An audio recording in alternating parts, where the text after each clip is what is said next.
Yep, 717. God, that's terrible. Okay, takeoff approach. Let's have a look at the shower. So, flexing 243. Up 13. Slope is what we're looking at, elevation 7 to. Where's the elevation on that? 13, so it's only 0.1.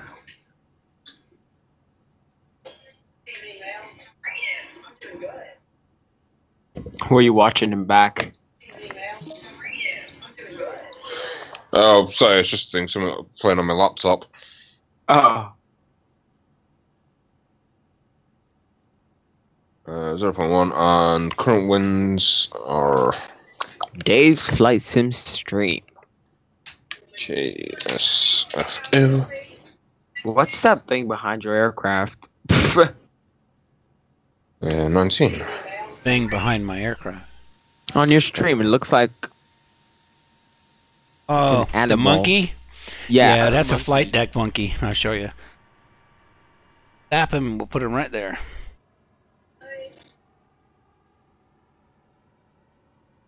There he is. Okay, it's 133, 137 to 143. Thrust limits. There's takeoff D rates. Flex D rates at 1.46. I'm happy with that. Progress then.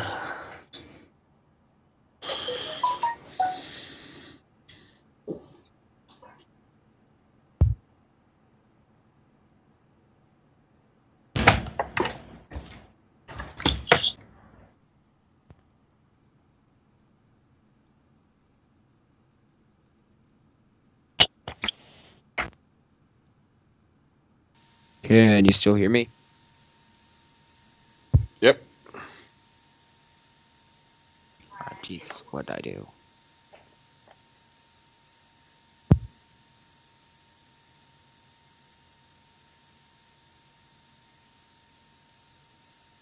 Hello.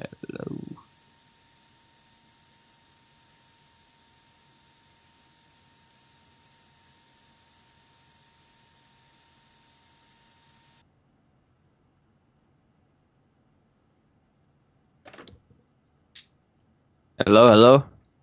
Yeah. Hello. Okay. I don't know what I did. I unplugged my headset. Are you at the airport yet? Not yet. Almost there.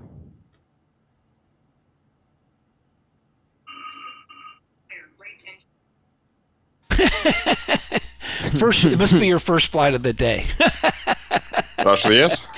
That's what, you know. Dick.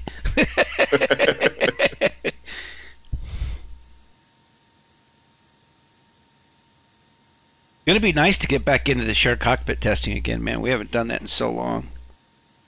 Oh yeah, is that a thing? Does it work? What? And Oh, I tried to do NDA ahead. through 20. A little bit. It's not done yet. Okay, because I tried to do it and I tried to do it with this other guy and it wouldn't work. No, it's not ready for testing yet. Working with Robert on it. Roger.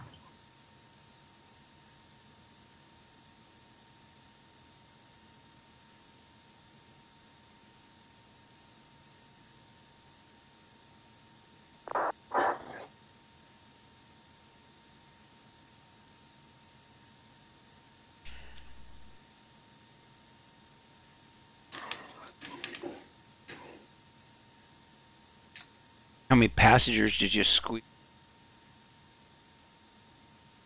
109 on this one. 109 into a 7-1? Yeah. They're sitting on each other's laps. Actually, Delta's capacity. The aircraft itself can take, I think, 135, but Delta has theirs capped at 110. Seriously? Mm-hmm. No way. Seriously. Wow. I didn't think a The 7-1. capacity of a 717 is of 134 passengers. That's what. Yep.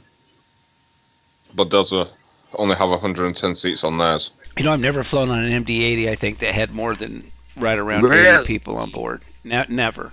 You know.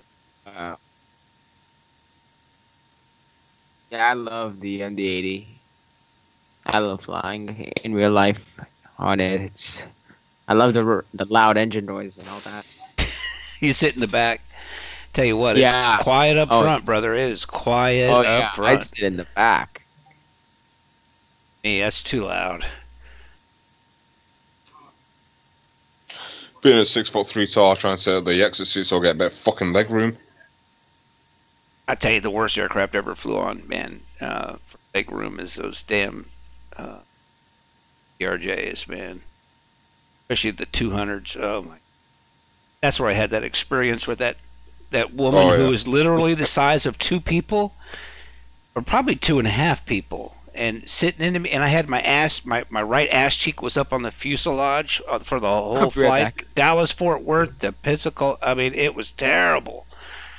And of course, when she burst out crying, oh my God, everybody on that plane wanted to kill me. But I didn't do anything, you know. It's just she realized that she was sitting in half of my seat, or overflowing into half of my seat, and she just started crying. I didn't say shit to her, but the whole plane wanted to kill me. She's fat. So what of it? Then you come up here. You're fat shaming her. No, I'm just saying her fat ass is in my fucking seat. Yeah, it wasn't just in my seat. It was taking up half of my seat. It was terrible. I just paid for half of her airfare. No shit, right? Comp me $100 or something. Yeah, I mean, it was really something, man. I have never. I wish I had eyes in the back of my head on that flight. I was just ready for somebody to smack me, you know. Yeah. And she just bawled the whole flight. She never stopped crying. So they thought, you know, it's ongoing. He's riding her the whole flight. He's not saying shit. Oh, it's bad. So not only did I only have half a seat, damn back hurt for a week after that flight. In fact, I'm not kidding. It really did. So not only did I have to suffer that inconvenience, it was a full flight, so they couldn't. They couldn't move me anywhere. I asked, but then the whole fucking plane wanted to kill me too. So I mean, it was the worst flight ever.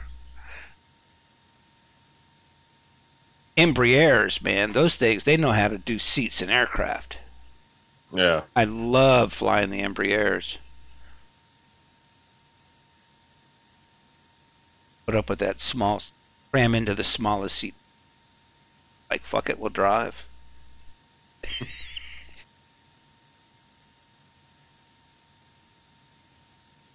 Love to see how the 220, that's going to be something to watch.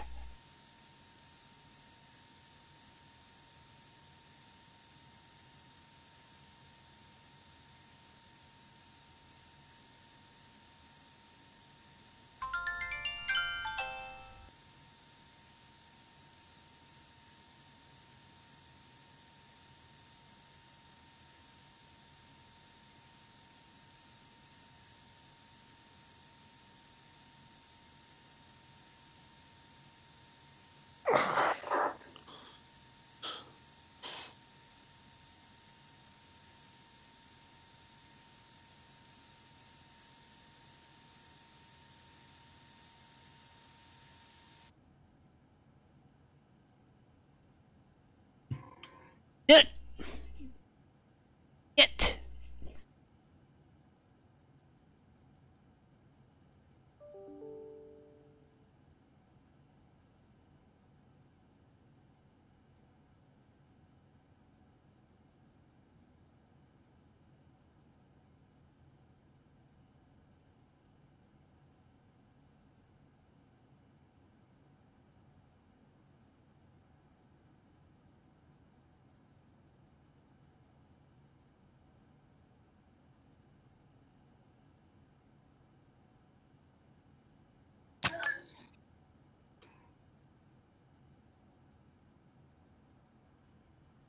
And this update that PMDG put out for the 747-800, Grant, Yeah. Oh man, like they took a page from our playbook. Terrible. I mean, he had to come out with an update right away just to fix the problems that the first update caused. I mean, it was really.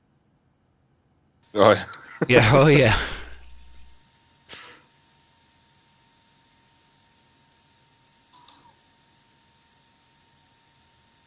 Seven soon.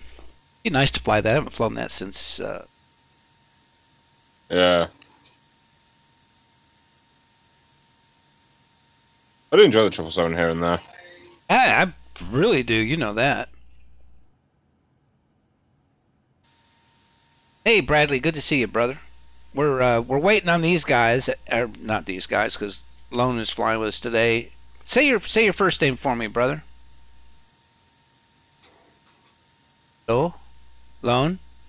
Hello? How do you say your first name? Ewan? Ewan, Yes. spelled Loan. Ioan. Ah, there we go. Now Yes, it makes sir. sense. Yeah. Grant, we're always waiting on Grant. Oh, I'm you're pretty much waiting on ready to me go. too. You're waiting on me too. Yeah. I've got like another 5 passengers to board, but I'm ready to go. There you go. All right. Don't be bitching on me. Yeah, your Yeah. passengers can blame me. San Francisco on a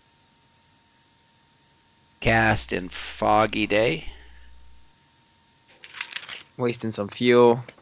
Yeah, well, Hopefully your APU's not on. yeah, it is, but I don't pay for it, and I took an extra 3,000 pounds just for. Uh,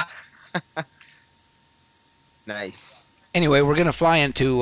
You've probably seen it on the stream. We're gonna fly into. Oh, you know what? I haven't done flight info up yet. Get that done. But we're flying into Seattle, which has equally to, in fact, maybe even moderately worse weather. Grant and I just can't avoid flying it. You know, real world, you avoid bad weather. Flight sim, Oh, you yeah. seek it out. You know, so.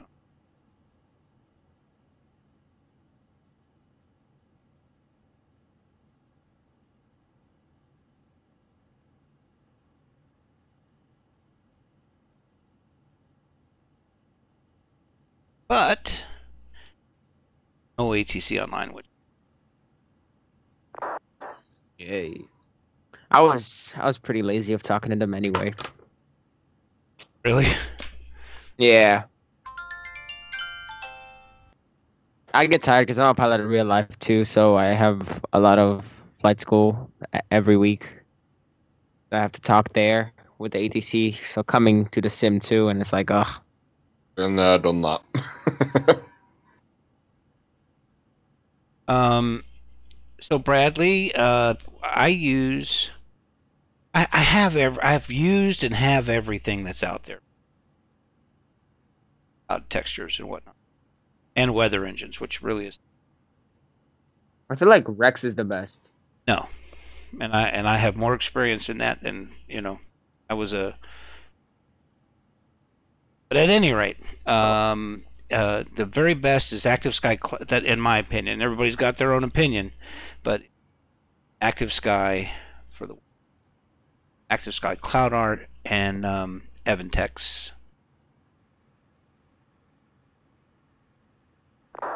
My opinion. Oh, I didn't know Active Sky provides clouds as well. My opinion is Force is second as a Force. Despite all the hype. I used to be on the test team.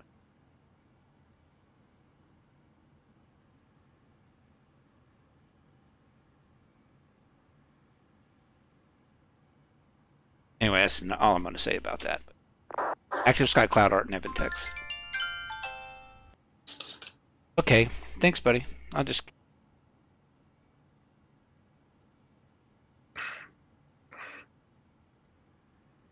I have a limiter that limits this from background noise from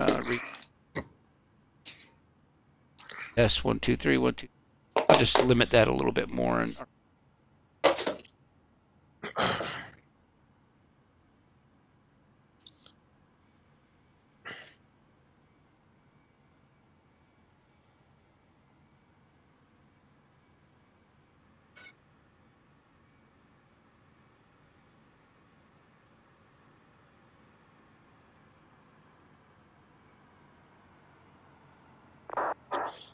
Better. Test 1, 2. Bear with me while I get this set up.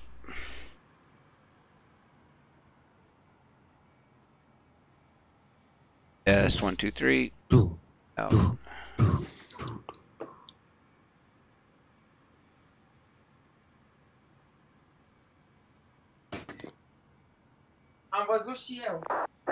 Test 1, 2, 3. Okay, so it's Active Sky and Cloud Art and Eventex.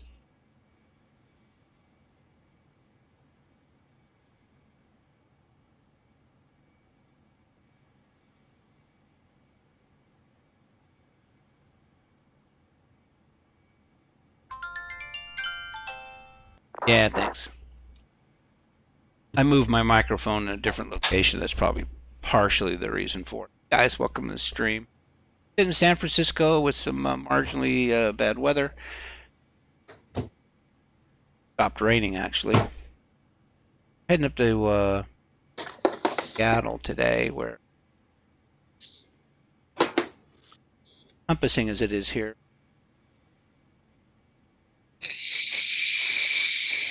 Mix going on, so I'm flying the Leonardo Mad Dog MD-88. It's a beta version of the aircraft.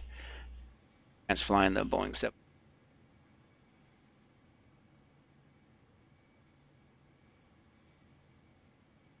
Get it right. I thought it was Eon. Eon? Oh, the other guy flying with us. Yeah, I don't know what the heck he's flying. Yeah, he's flying an Airbus, I think. I'm just calling him Mr. X plane. Yeah. Yo.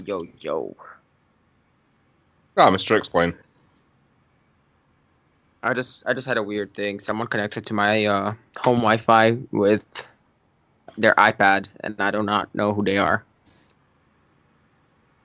And I don't know how they're connected in the first place. Sounds like you need to update your user password. Yeah, I definitely put a new password in that puppy. Oh no, I blocked their device. Password? That's so fun. There is a password. They knew the password. That's how they connected.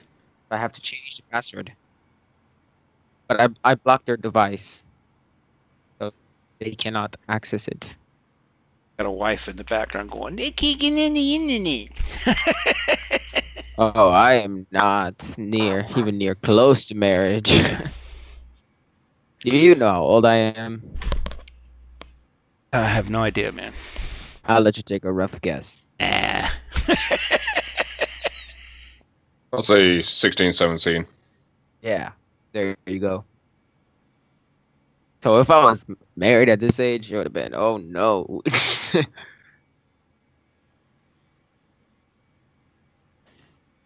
I need to go to Embry-Riddle. I need to become a pilot. I don't need no kids to take care of at 16. Go to the university and everything else, yeah, as well.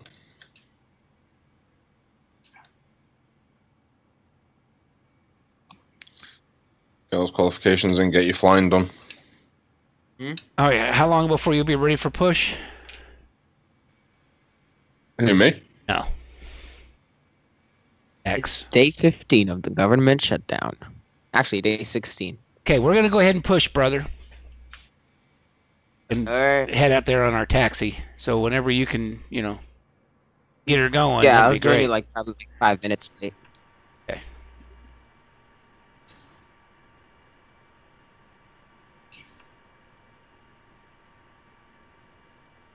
Grant, you want to go first?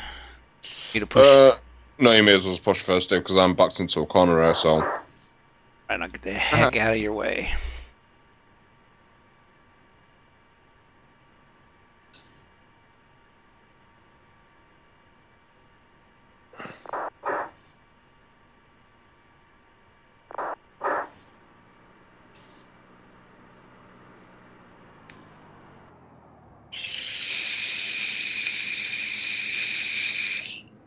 That's Grant's e-cig, not mine. Here. So, take it to the head.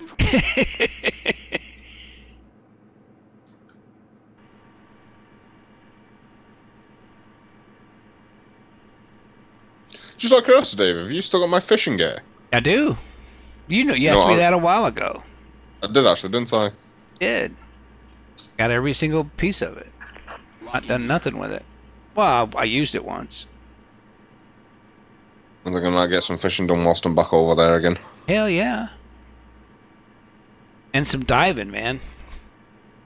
Yeah, I've not done that in a long time. We'll do some flying, we'll do some diving, and we'll do some fishing, and all that neat stuff. Alright, here we go. Crossfeed valves, yeah, happy duty. Sorry about that, and roll.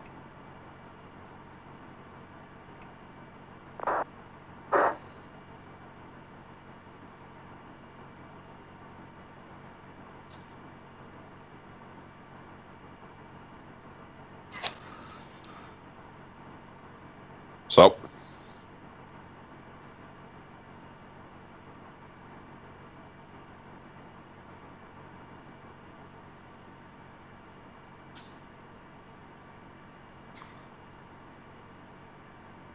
APU air on? Yeah, of course, buddy. I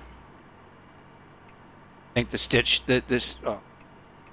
remember we changed the switch, how the switch works in this thing? Got to use the mouse wheel instead of the actual thing. Thought about that. Okie dokie. APU air on. Smack yourself, and then go smack your mama.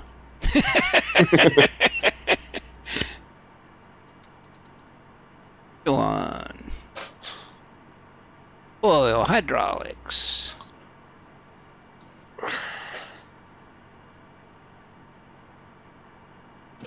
And crossover.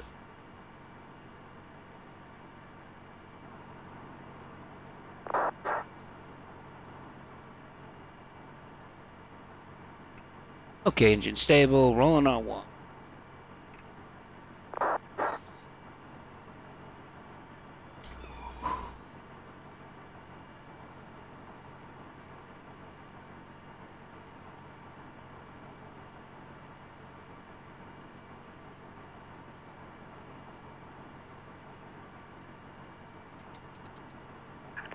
Set parking brakes. Set pressure up.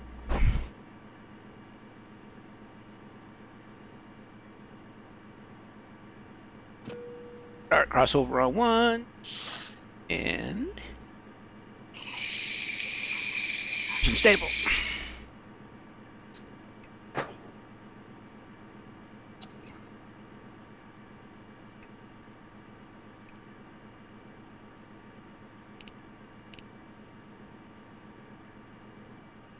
Out of your way here. Okay, Roger.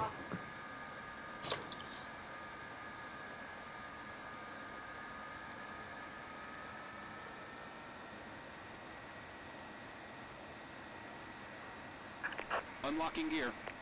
Yeah, just don't worry. Tow truck disconnected. Bypass pin removed. Right over him. All right, buddy, you're clear for push. Okay, Roger.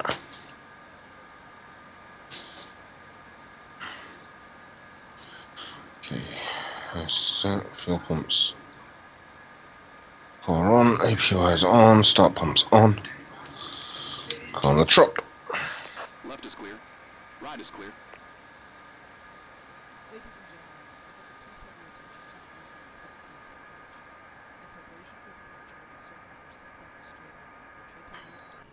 Shame the rain stopped because Sharp with that new update to it. 1 point is update for real glass.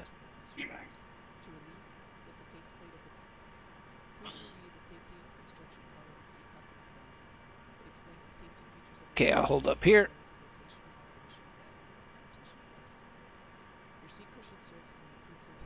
Braking brake set and Locking gear.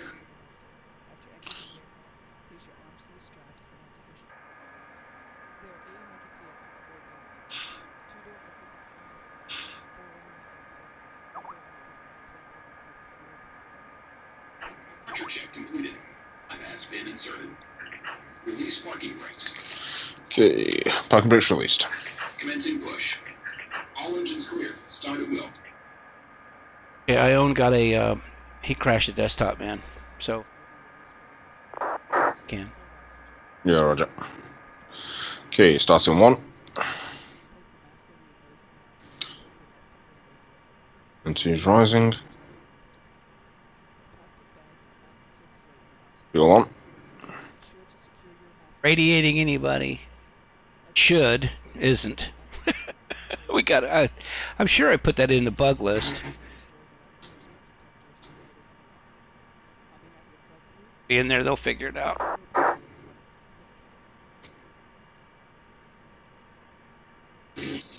Shh. Set parking brakes. That taken care of.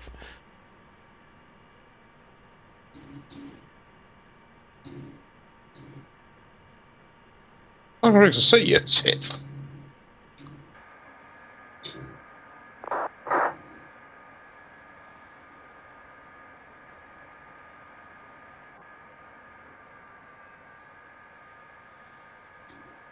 Starts cut out.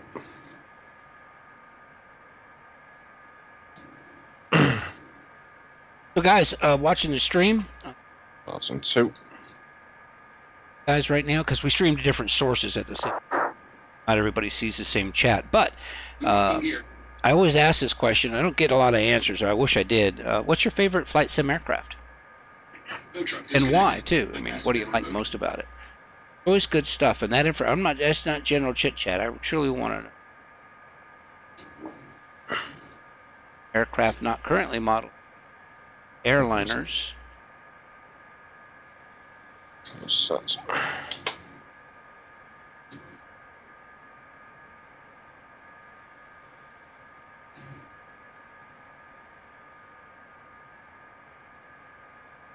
Left is clear. Right is clear. Okay, let's wait for stabilization on number 2. Bradley, good to know. Have you tried the Mad Dog?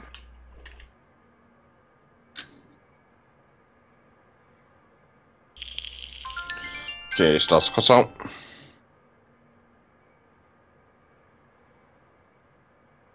All right. Yeah, you got to try the Mad Dog, man. So everything you see here, including the,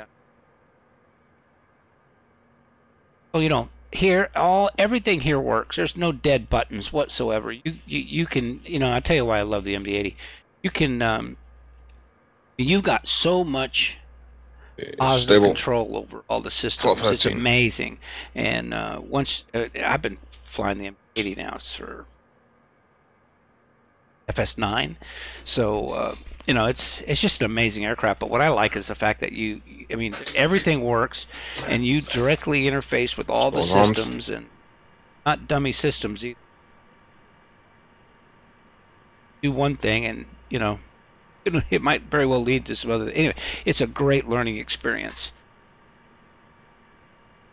After you learn this, because I don't care what aircraft you're flying, the systems are all so similar. So if you learn MD-80, which is an incredible, Grant and I have used the MD-80 as to train non-pilots to fly airliners for many, many, many years. And once you learn to take that knowledge, you go to any other aircraft, and it all just makes aircraft that flight sim. Besides the Dash 8. The MD-80 and the Majestic Dash 8 are the two finest aircraft ever made for desktop, in my opinion, and that of a lot of other people. Yeah, I highly encourage you pick up a copy of the incredible. And we're going to have shared cockpit soon, probably sometime in the next.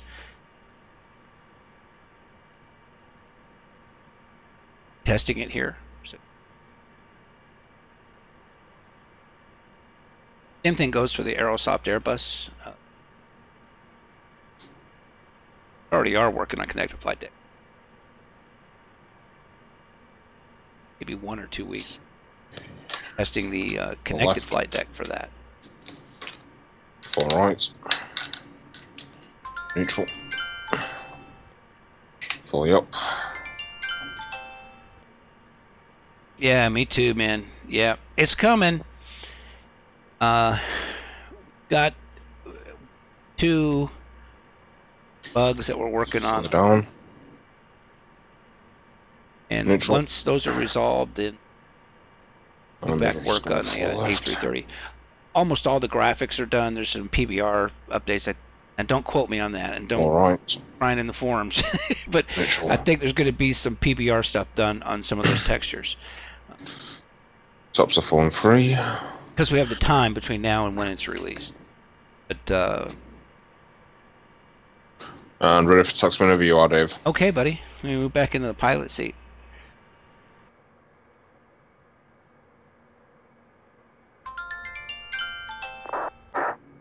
Hey, man, I'm on the roll. Get rid of it. Yeah, but anyway, Bradley, man, you will love the MD-80. And one thing you can do is you can wait until the cockpit is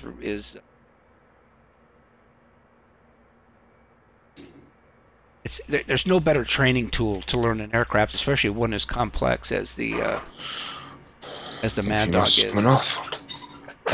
Than shared cockpit. It's just an incredible training tool. And again, Grant and I have used it for many years, train people, and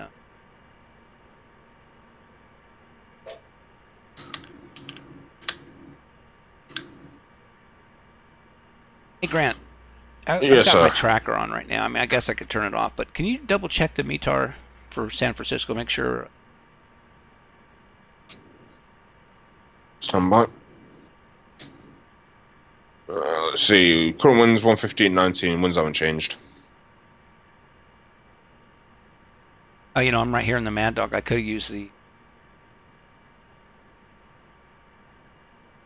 Possible. Okay, so the passing out to turn right, just to reconfirm, there is climbing ahead of 104, which we've got assist on the MCP. It's 520 feet. Direct at Ursa. Then on tracking 101 to Sehi, and then track 101 to Cross City at about 5,000 feet, topping at 190. Reaching from City on transition, maintain flight of 190, expect fall altitude 10 minutes after. Your favorite aircraft? Boy, I tell you what. You hear these stories of people that have that experience, right? And you're like, oh, that's too bad, or whatever. But once it happens to you, oh man, you know about it. Oh yeah, man, it takes on a whole other meaning.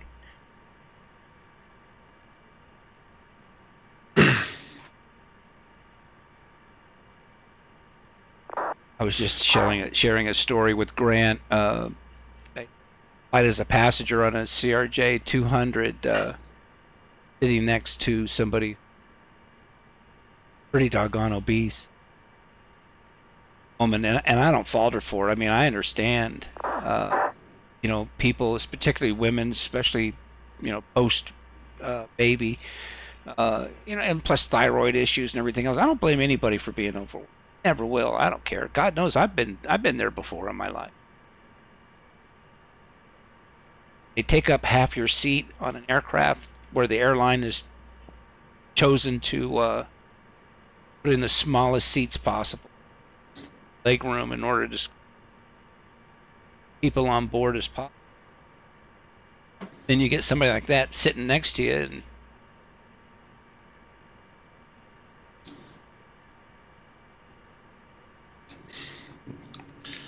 okay, speed armed, nav armed, profile armed, takeoff clamp, flight level 190 set, and it's APR 143 pitch, with nav armed takeoff, profile, takeoff clamp.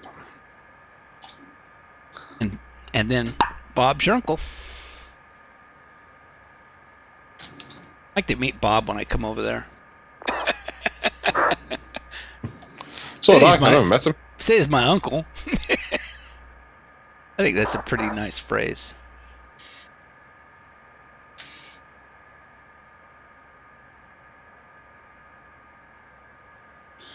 So going the speed of the aircraft is estimated for me at decimal 77, 1 hour 35 minutes takeoff to touchdown.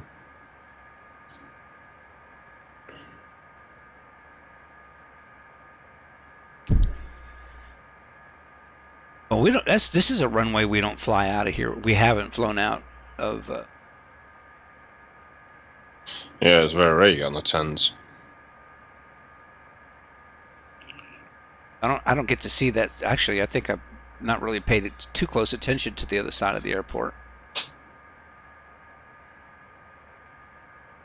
There's actually a really good live ATC segments on YouTube where the private business jet departing out of San Francisco, and you just hear where its door flies off. One of the external cabin doors just flies off. Oh, isn't that neat? Obviously, that wasn't planned. No.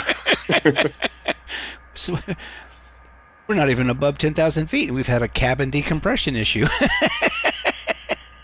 I wonder why. Flying a bit. Oh, Bradley, my friend, you came to the right place. Where do you,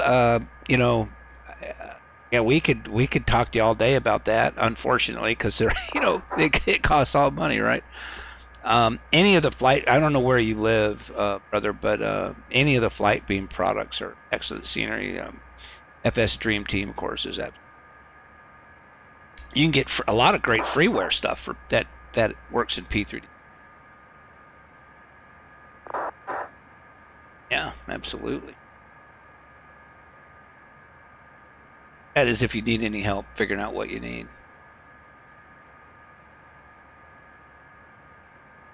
Are you going to go all the way up to Bravo 1 and then cut over to Zulu for going up to 10? I'm going 10 right. Yeah, I know. What I'm saying, because at the moment we're on the inner, but we've got to transition over to the Alpha. Oh, yeah. The Alpha. No. There is a little jog to the right here, crossing Bravo and back onto Zulu. Yeah. Fact is, I'm there now.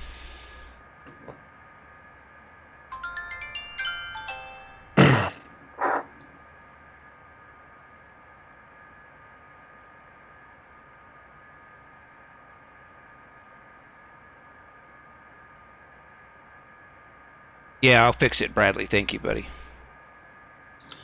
Get it taken off. Okay, so train up on my side, weather radar up on the other.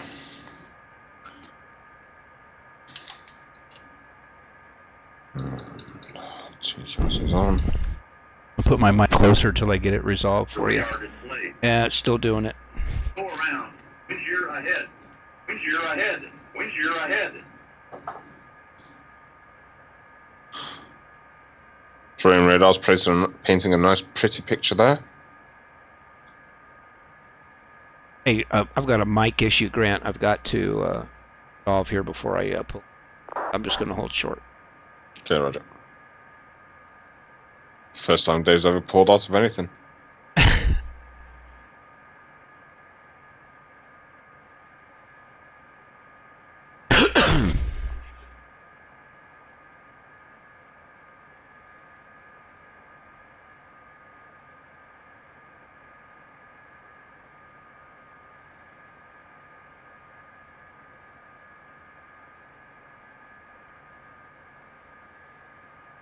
Test 1, 2, 3. All right. Test 1, 2, 3. Test 1, 2, 3. And one final test. Okay, that should have it resolved.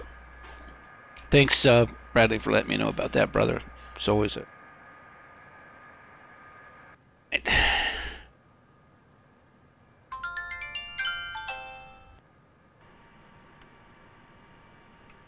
Armed.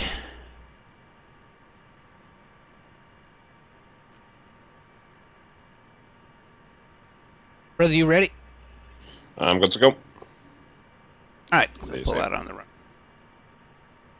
Not too many people here.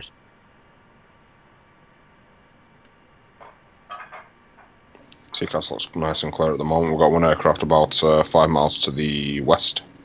Sorry, to the northeast. Train up on the pilot side.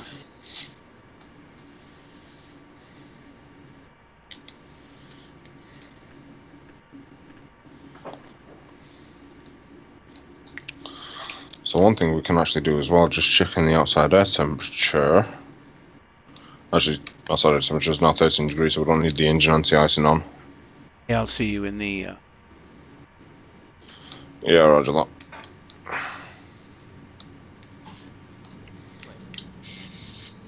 Clamp. 100.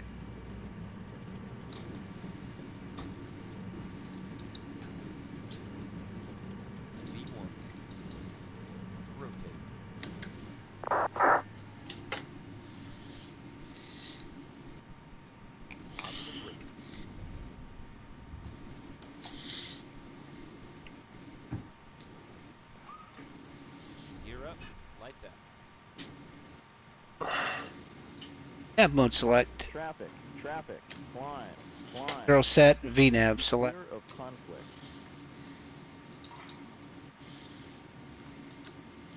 So the traffic's crossing right over the field. Yeah, I see him. Flaps up.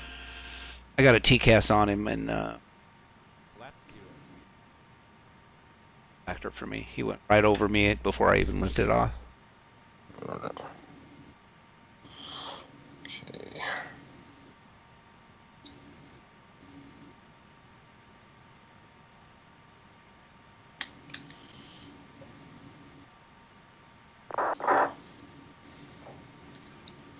Flats up. Flats retract, should say. Climb mode select. I forgot to clear my damn shaders after I installed the beta update for the... Oh well. So not a lot to see, unfortunately. We've got the San Francisco City scenery loaded. Yeah, there's an indication I didn't do. Coming over the Oakland International Airport here. Okay, I'm rolling.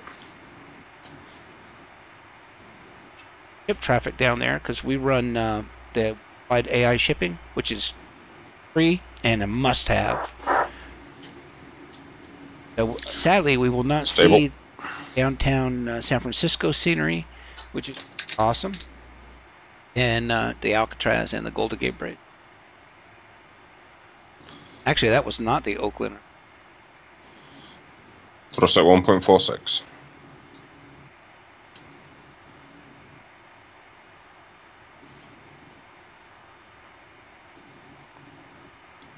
Yeah, not cross-checks.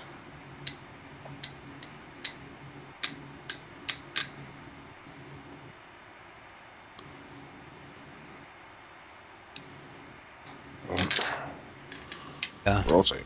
Bring in the lights, get a little less drag.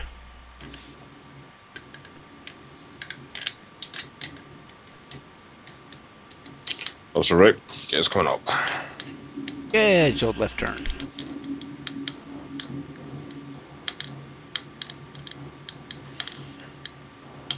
One 6-3 pitch, knob 1. Climb thrust. Yeah, 5. Grant, I'm just out of city. Yeah, roger. So don't use a HOTAS, hands-on stick and throttle. I use a double SATEC throttle quadrant, a SATEC yoke, and I also have a CH fighter stick that I use when I'm flying. And in P3D, I use a $19 HOTAS controller. Not HOTAS, here I go with the HOTAS because he said it. Xbox controller. So I press a button and I'm external, and I can the other buttons here to down, up, and down, backwards and forwards, and pretty neat. So if you're ever going to get Chase Plane, if you ask me, Kevin, the developer for Chase Plane, is recommended a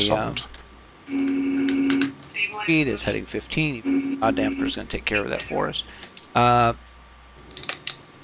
A roll rate 15.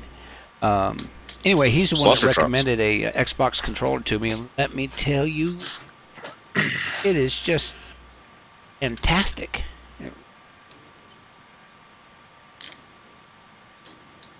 That's what I use. Now, back in the day, I used to fly Jane's FA-18 simulator with a whole bunch of guys in a virtual squadron. Now we're going back to the mid '90s through about 2003, 2000. Auto flights. I used a HOTAS then.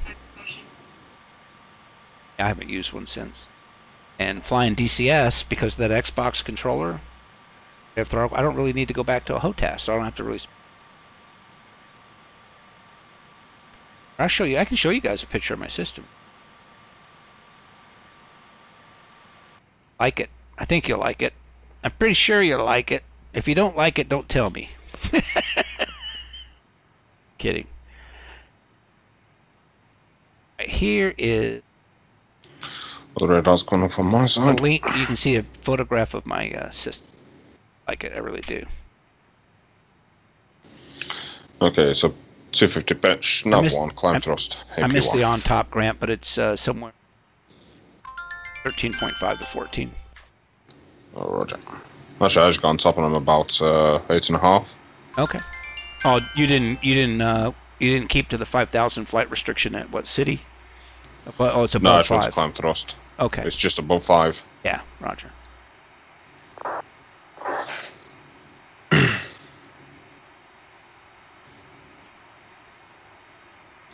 Okay, it's 10,000 feet just coming up. That should lower the nose down a little bit.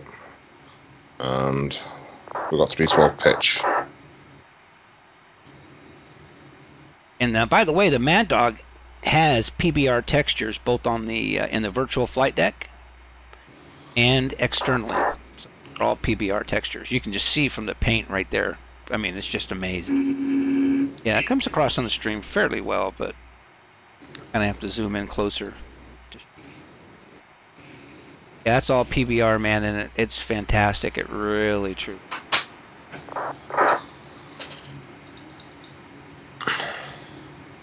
The only aircraft in all of Flight Sim right now for P3D that has PBR textures inside and out. I think PBR textures, period, but definitely inside and out. Look at those clouds. Bradley asked earlier what I use for clouds, and this is a great example why. It just doesn't get any more realistic than that. Okay, climb thrust 360. Yeah, PBR textures is physics-based rendering. And for those with NVIDIA cards, I can't speak about AMD cards because I haven't used one in many. But got NVIDIA graphics card, and I think you have to have a 160, 170, or a 1060, 1070, or 1080 in order to get. I think that's right. There you go. You got it, man. And it adds a whole other dimension. There's some things in the works for P3D that is just. I gotta readjust my tracker, friends. Just get it recentered. Okay, what we're looking at now, just coming to 14.5. There are things coming that's gonna make a lot of X-Plane guys go, oh.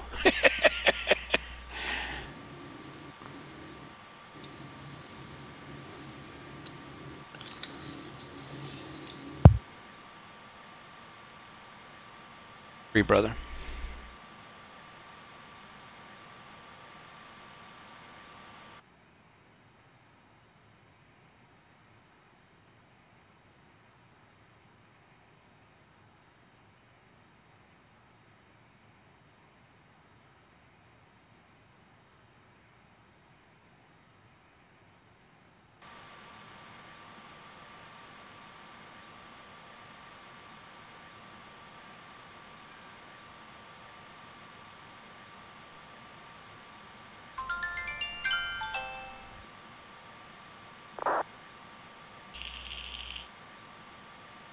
Oh, I'm sure it does. If you're running a 80, then I'm sure.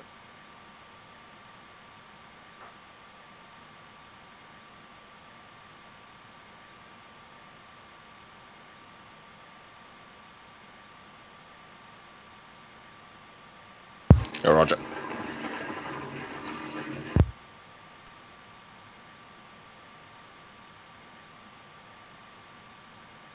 So one of the cool things about the MD-80, and especially how it's modeled by Leonardo, flight dynamics, and see that our rate of climb dropping off now. Some of you have seen it a little sooner. Starting to drop out here at between 20. And that's because of the wing.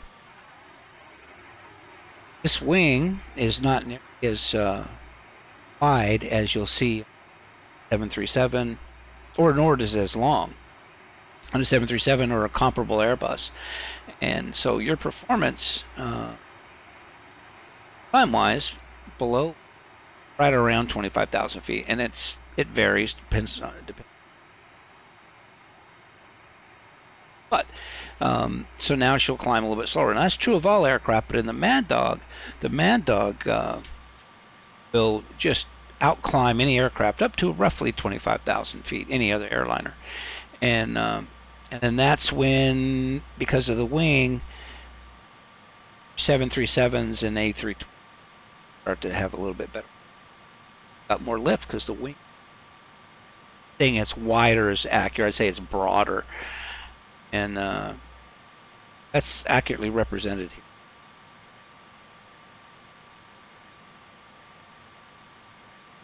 It's a really cool thing.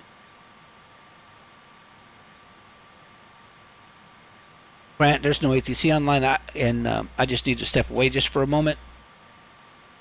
Be back in like 5 minutes. Yeah, roger that, bud.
All right, brother, I'm back.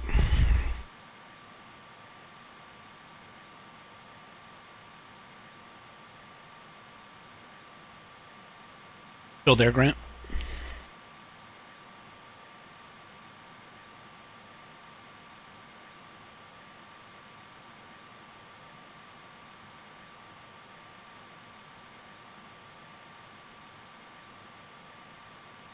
So, unlike other aircraft, the Mad Dog at 750 feet away from our armed cruise altitude or next altitude, it's a little warning. So you hear that 1,000 feet, like I said, another aircraft. There we go, 750 to go.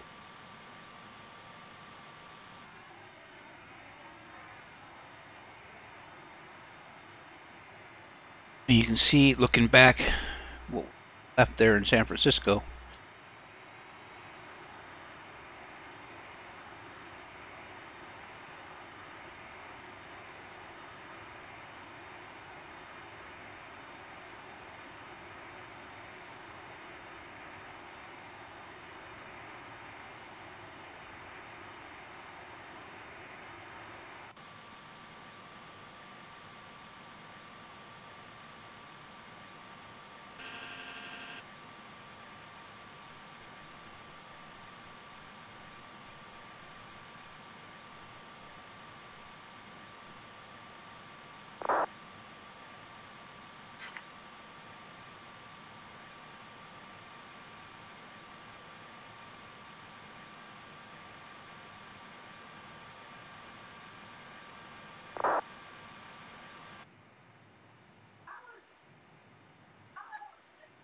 Hey, Grant. Mic muted.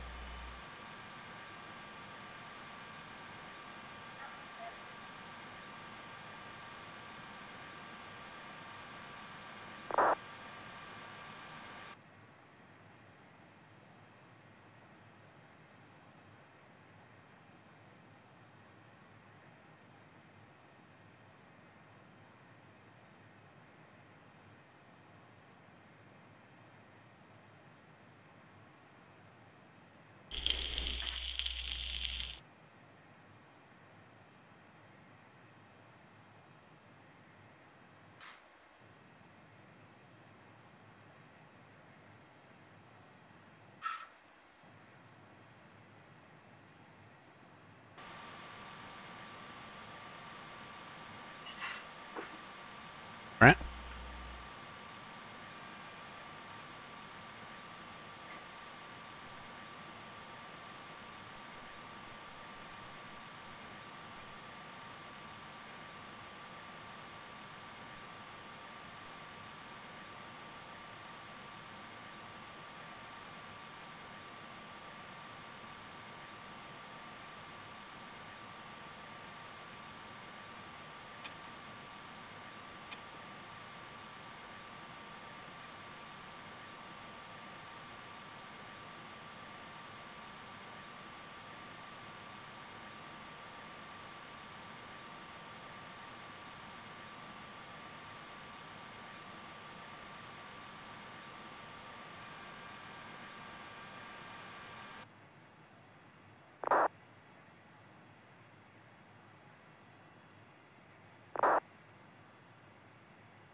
So if we went to start pulling these circuit breakers here, like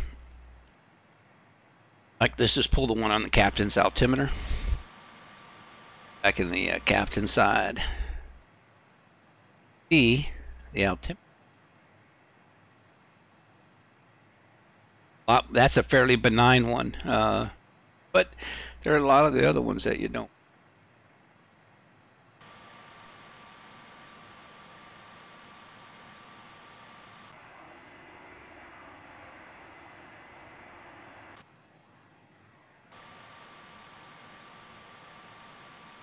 They all work, is basically.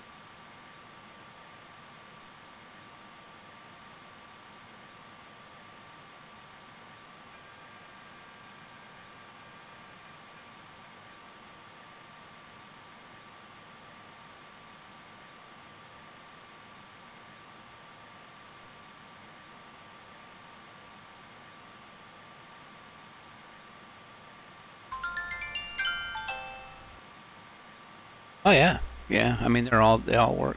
Um, the other thing too is this aircraft. We're looking at our. We have to keep an eye on our temperature because once it gets down a little bit lower than this, we're going to put heaters on. Now, per procedure, you're only up at cruise altitude. I'll put them both.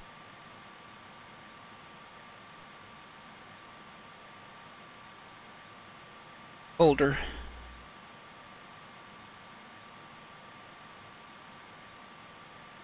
Brent, are you back yet?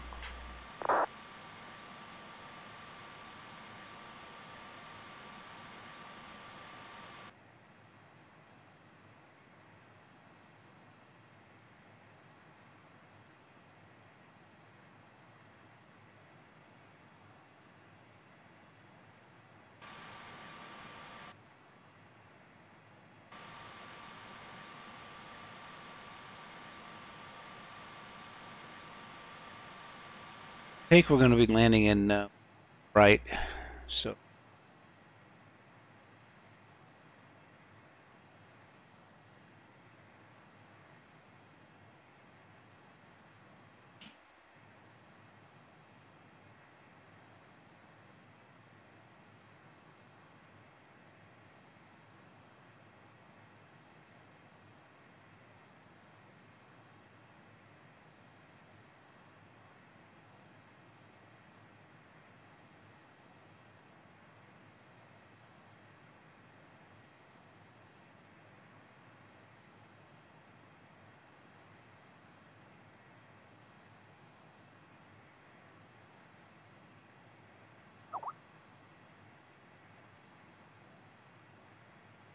And set that now.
Our fuel's getting our fuel temps are getting down a little bit, so and per procedure, as we turn them on, you'll see there on the right annunciator for our fuel anti-icing on. And we can quickly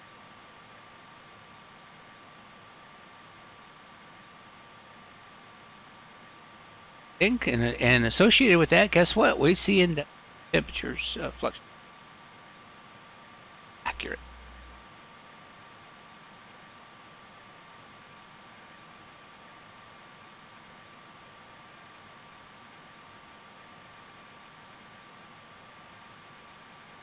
Bad bits, bad bit.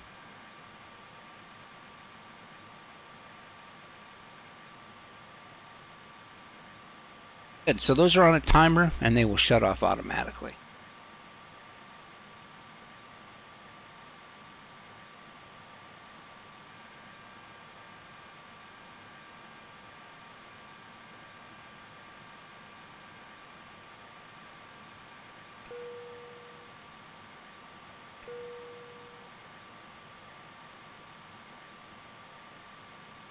It's actually a opt, or it is electronic devices.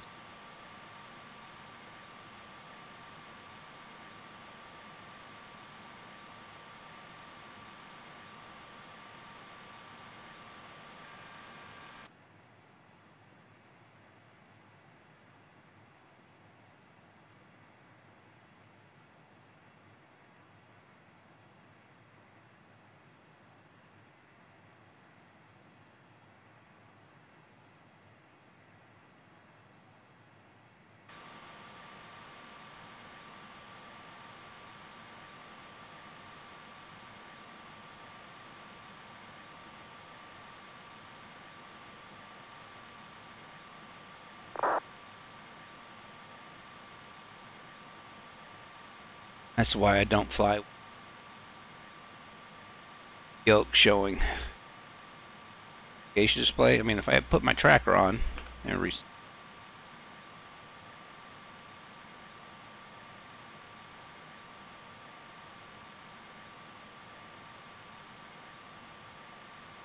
off, and you know, have a click spot down here. It was working. Now it wasn't working last update. Let me see if it's back. Yep, it's working again, so we don't.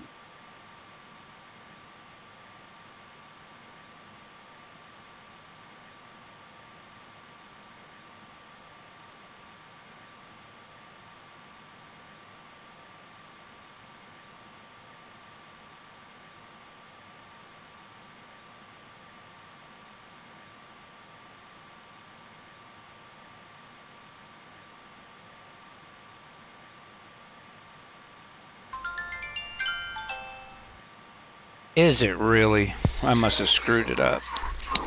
I'm back. Hey, buddy. What's going on? So,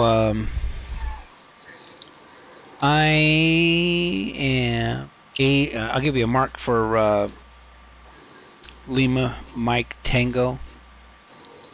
Frequency is 115.9. Are you in? Is that your next waypoint now? Yep. Just coming to 91 miles now. That was 84.5. Call it 84. Yeah, I've got you 5 miles ahead of me on the TCAS. I'll drop my speed back a bit. I wasn't at 7.8. I could probably do 8.0. Pick her upstairs. I'll drop that back to decimal 7.5 for a few minutes. Okay, and I'll do the. I'll go up to 8.0.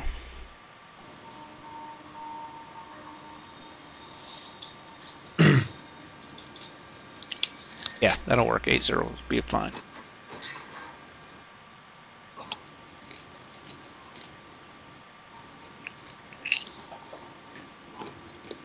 Hey, a special welcome to our YouTube viewers, our Periscope viewers, our Smashcast viewers, and Twitch. the other one. Well, yeah, Twitch, of course, yeah. Basically, it's a special welcome to everybody. Hello.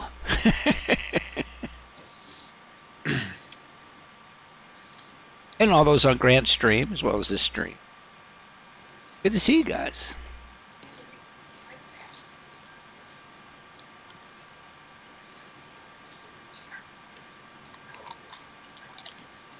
First, you say good to see you guys, and then the teenager smoking dope in their parents' basement's like, oh man, they can see us.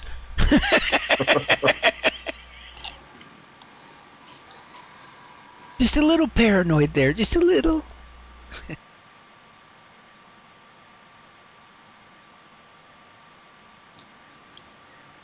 Downstairs in the parents' basement, smoking the guns at 38 years of age. What?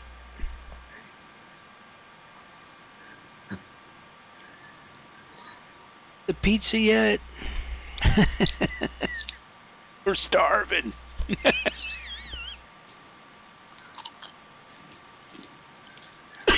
Excuse me.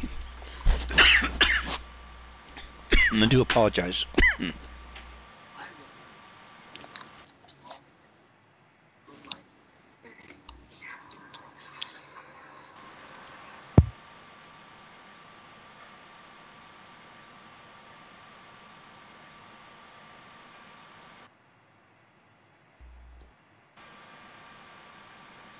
Hey, did you see that thing I sent you about DCS and SATEC panels?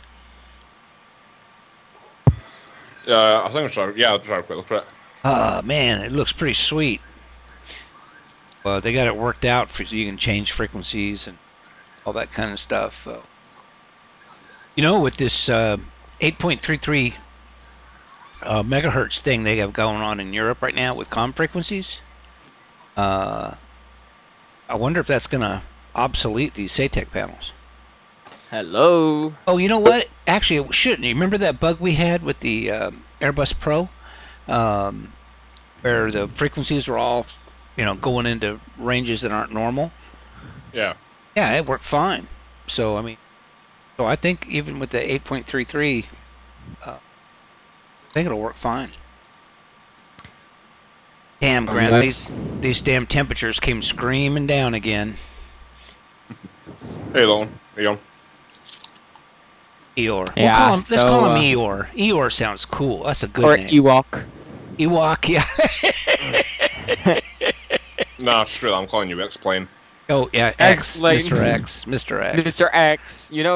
We actually have a developer called Mr. X. He makes scenery for X-Plane.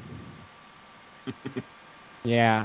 But yeah, so basically what happened is a cat went missing. We put a trap out and I left because my screen did a BSOD, and then we went to go look for the cat. Against my will. Hey, Grant, that's decimal 80, and I'm pushing 462. Roger.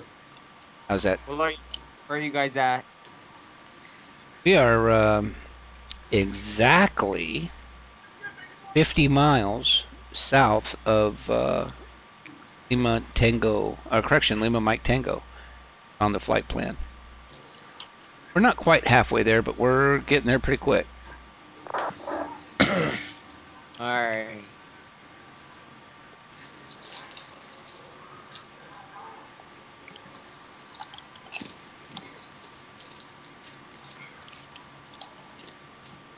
Well, I guess we'll fly tomorrow, maybe, or?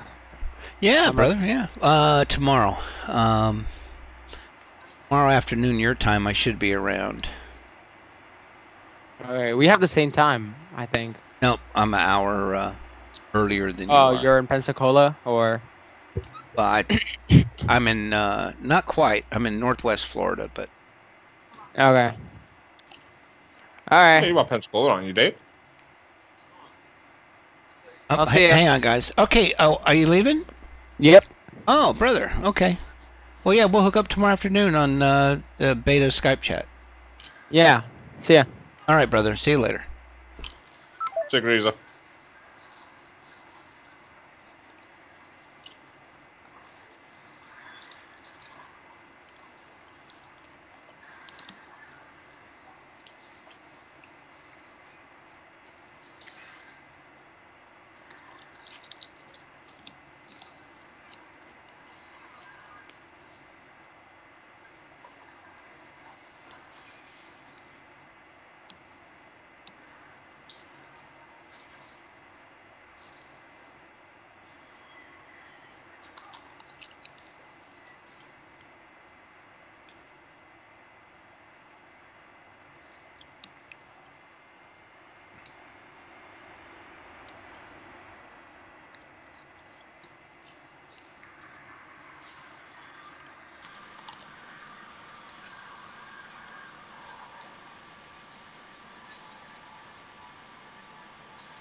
Hey, did you see what I sent you? Yeah, I'm just pulling it up now.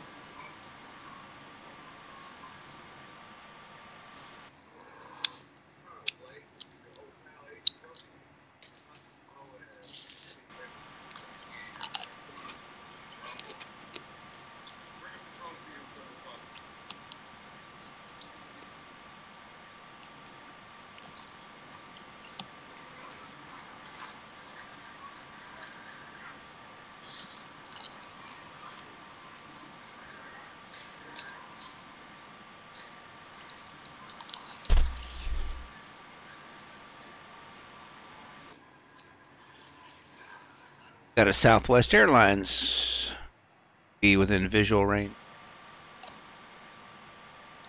Gonna come down the side of the aircraft. He's up there. He's at 390.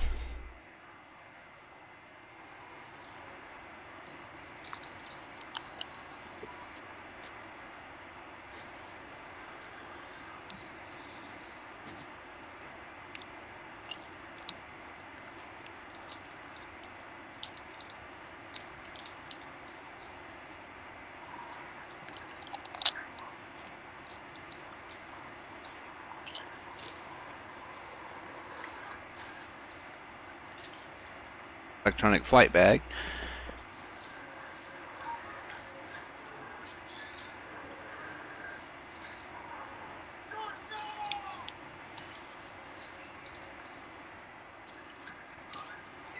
Oh. Yeah, there he is. Yeah, he's visual. Hard to see on the stream, I bet, but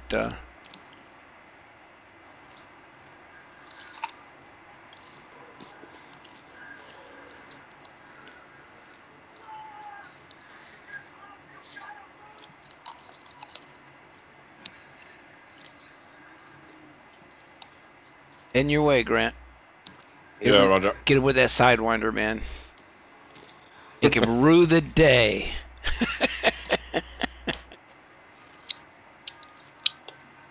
Yeah, I was playing around this morning with some DCS and having a good time. Hey, Gennaro, welcome aboard.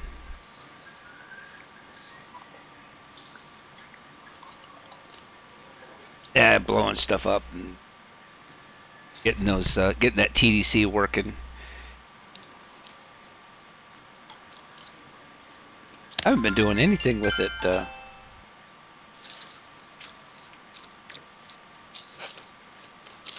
How can you see the contrail of the other? Very well.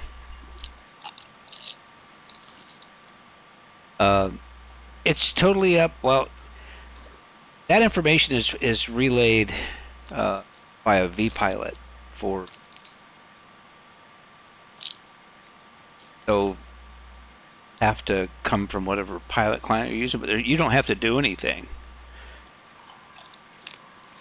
It'll show up automatically, but the conditions have to warrant there being contrails. It doesn't always, not always the right conditions for contrails. And it varies on the altitude as well.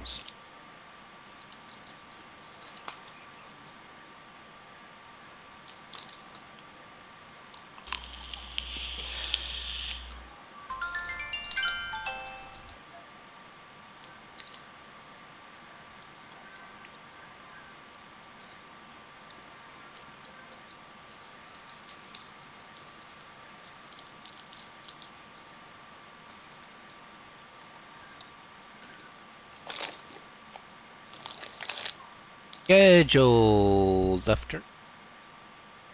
So nothing on weather radar right now. Of course, we're looking ahead of us. We're not looking down, and there is rain down there. And one of the reasons we bailed out of San Francisco for those who after departure, because we had some good rain there and limited visibility, and we'd like flying into Seattle for the same reason. Although the weather was.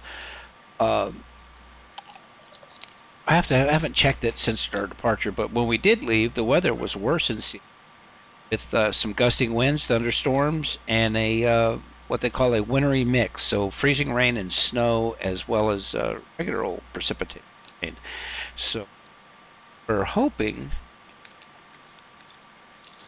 a challenging flight into tech. Make my partner in crime, Grant here, happier than that.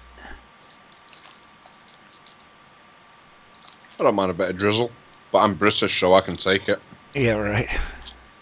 That's right. British people should be forced to live in Seattle because it's the same damn climate as their.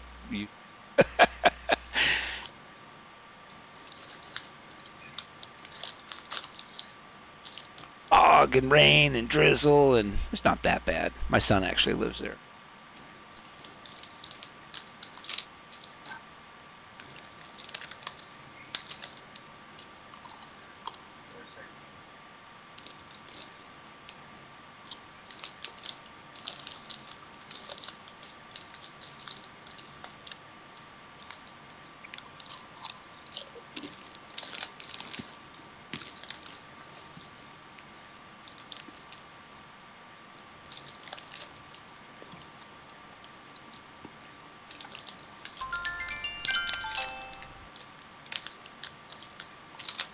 Grant could tell you all about that, Bradley. He learned to fly over there in Britain and got licensed over there, and then he came over here and got his commercial license, and then he went up to Canada just because he could and got licensed up there. Now he's licensed in 3 different countries, or 3 different regulatory bodies, I should say. Fun times that was. South Florida can be challenging to fly in, too. I mean, it's usually great, but when them storms hit, it's something. Oh, you can get some of the worst friggin' turbulence around there as well. Oh, yeah. Oh. And summer's worse than the winter. Well, yeah, you're absolutely right. Winter is calm, for the most part.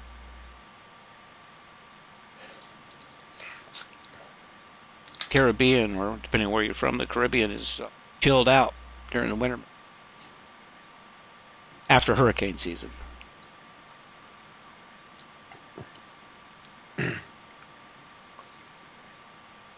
Grant's got a great video of clear air turbulence. Well, that's what he told the people that own the aircraft, but swear to God it was clear air turbulence. Remember the one where you were doing the whoop-de-doos? Oh, yeah. Bouncing everybody's heads off the ceiling and then putting their butts deep into the seat. Yeah. That's just when you see the iPad flying around the aircraft as well. Where's the camera?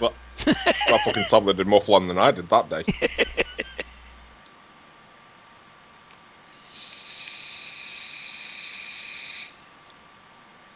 I swear to God, it was ground effect. Yeah, but you were at 5,000 feet. A lot of ground up there.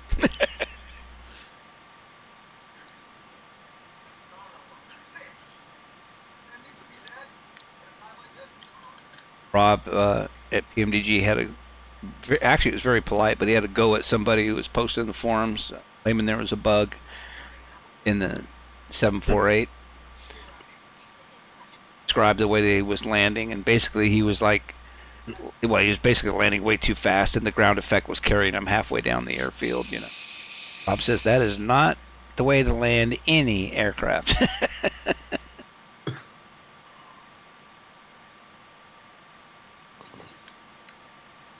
There was always one thing that made me laugh actually is when you're flying those small aircraft in your hour building, you go to somewhere like Melbourne, up in the northeast part of Florida, and you know, runway there is like near enough 10,000 foot long, so you think to yourself, you've got one or two choices. You either land on the friggin' touchdown zone, but then you've got about a 50-minute taxi, or you just do what we always do and just say you want a long landing, and you land 3/4 of the way down the runway just to skip all that bullshit. Yeah, so I'm turning the fuel heaters on again. Yeah, so you'll... Yeah, which is actually the filter temp. I mean, it's the fuel at the filter, where the heater, temp is. Well, actually, the sensors were in the general vicinity of the... But anyway, you see it climbs quite rapidly, and it shouldn't cool down too rapidly. We do have a bug right now in the aircraft where it cools way too fast, and Matt and I actually are about that, and we've already entered it. The other thing too, they made it a little better, but it needs to be improved on. And also the fuel temps aren't climbing into the 80s anymore, which is okay, but a lot of them don't go that high. But that's a whole other deal. But we know about it. So as we watch our fuel temps start to drop here fairly rapidly.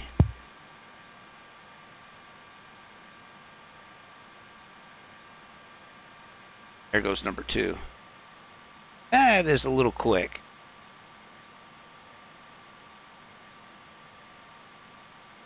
Fortunately, right now in the Mad Dog,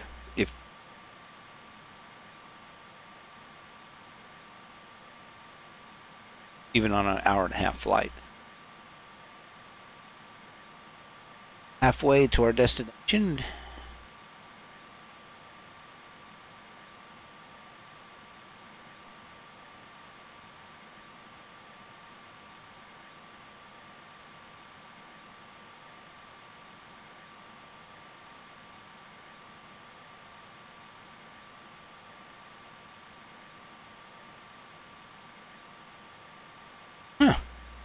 I think I found a bug, Grant. Yep. So I say again. Yeah, I think I found another bug. Which one's that? Okay, yeah, so when I did FS real time, it I'm gonna double check this here. Let me pull it up. Which one is off? What ATC right now is 1159. If you're not reading in 24-hour format, that's correct. In the 24-hour format, it should be 23:59. Yeah, and I don't know. Right, yeah, it's PM. I don't know why my back options.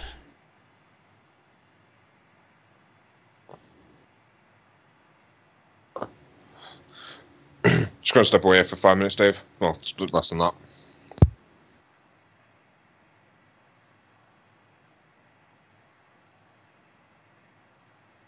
Craft time. I'm gonna update and see what happened.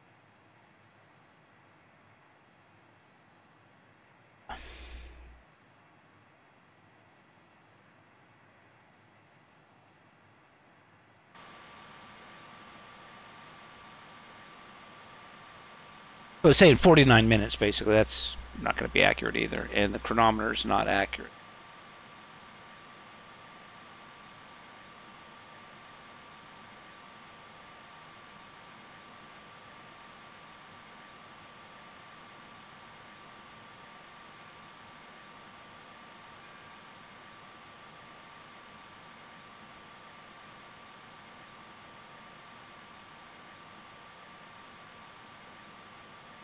Yeah.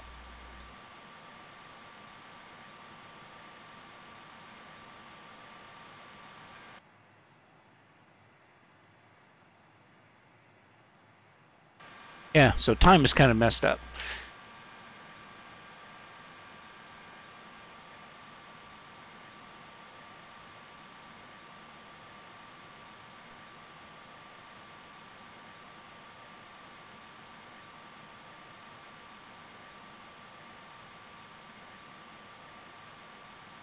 Battleground VOR.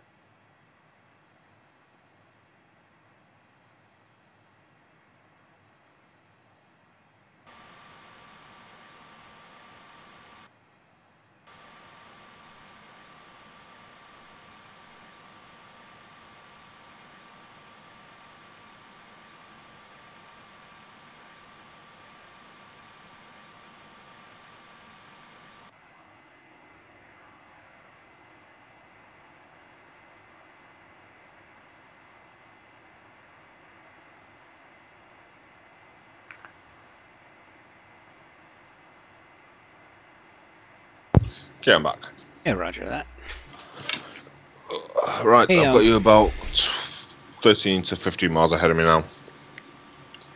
What's your? Are you in down to Battleground? Nope. Kingdom. Okay, so I'm 3.5 miles. And I'm 11 miles behind you. Oh, keep it up then. Accidental in your windows.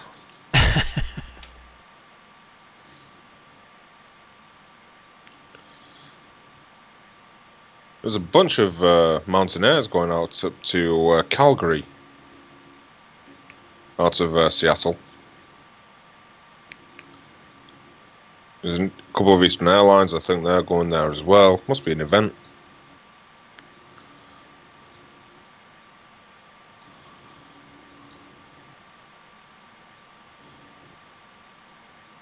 Your frequency for Battleground, if you want it, is dialed in and give an accurate range check that.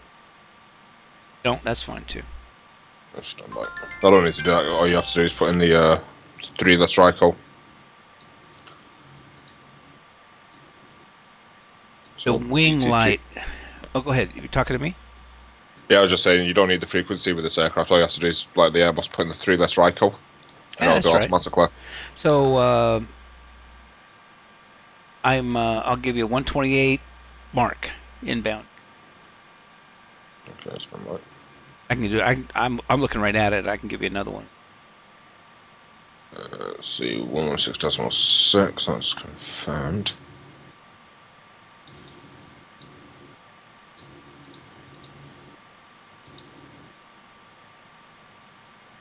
Yeah, it's not doing it just yet. Okay. Yeah, the chronometer's not working correctly in the dog. It's when I updated it with FS real time, it didn't update it, and fact is, you know what I can do? Well, the chronometer all the time.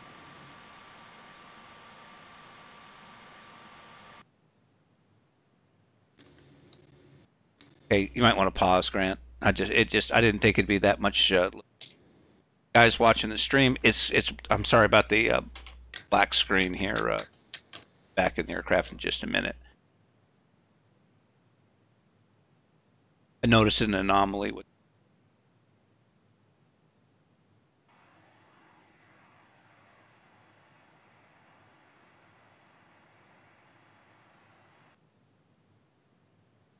Reloading the.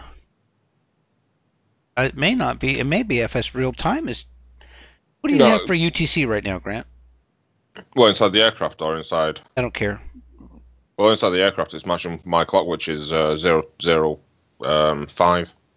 Okay, I got 0006. Yeah, the Mad Dog's too well. That's right. That's close enough. It just No, but the Mad Dog's not. The Mad Dog is way off of that. No, you're talking the. Oh, now it's back. I fixed it. Okay, well, just resetting it made it better. Okay, I got 0005. Okay, all better. Okay, let me know when I can unpause. Oh yeah, go ahead. May have gained on me a little bit there. Nah, I paused when you told me to, so shouldn't have. But I was already. Yeah.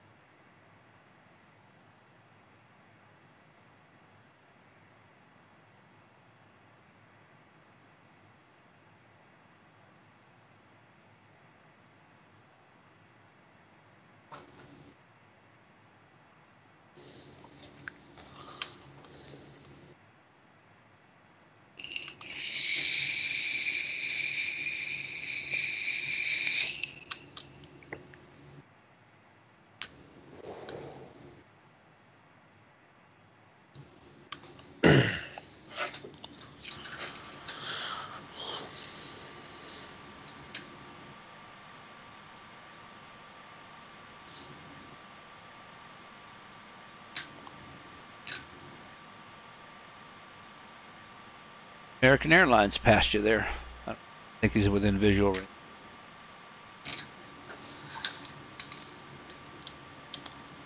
Not seeing anything outside.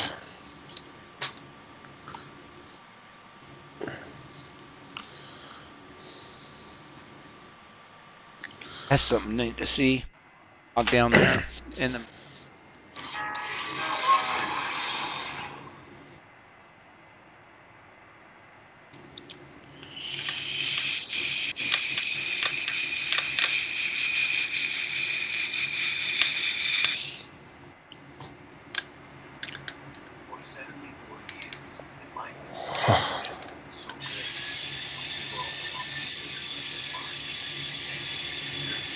What the heck are you hitting?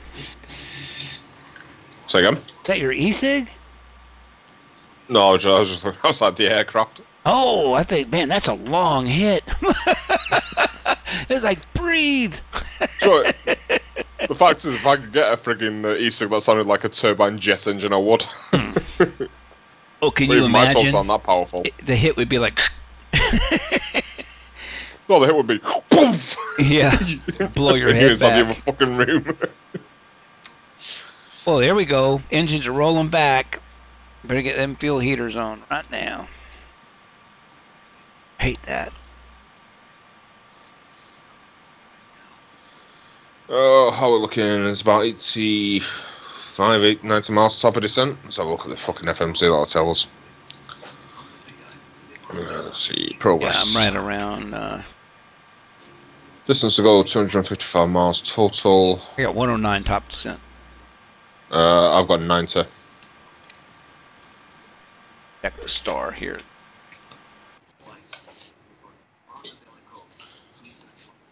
1,000 or above at Battleground. That checks. Terra checks.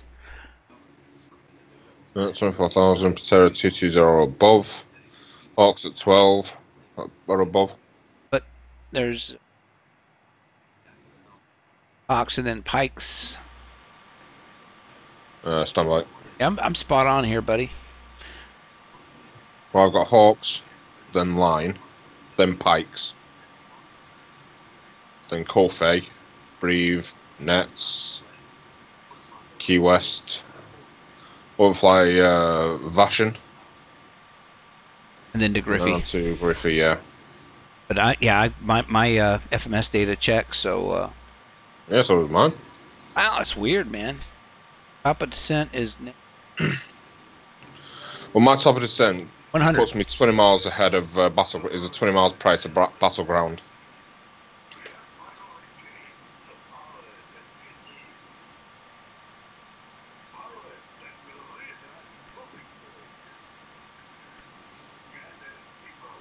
Prior to, yeah, that makes sense. Mine's right after.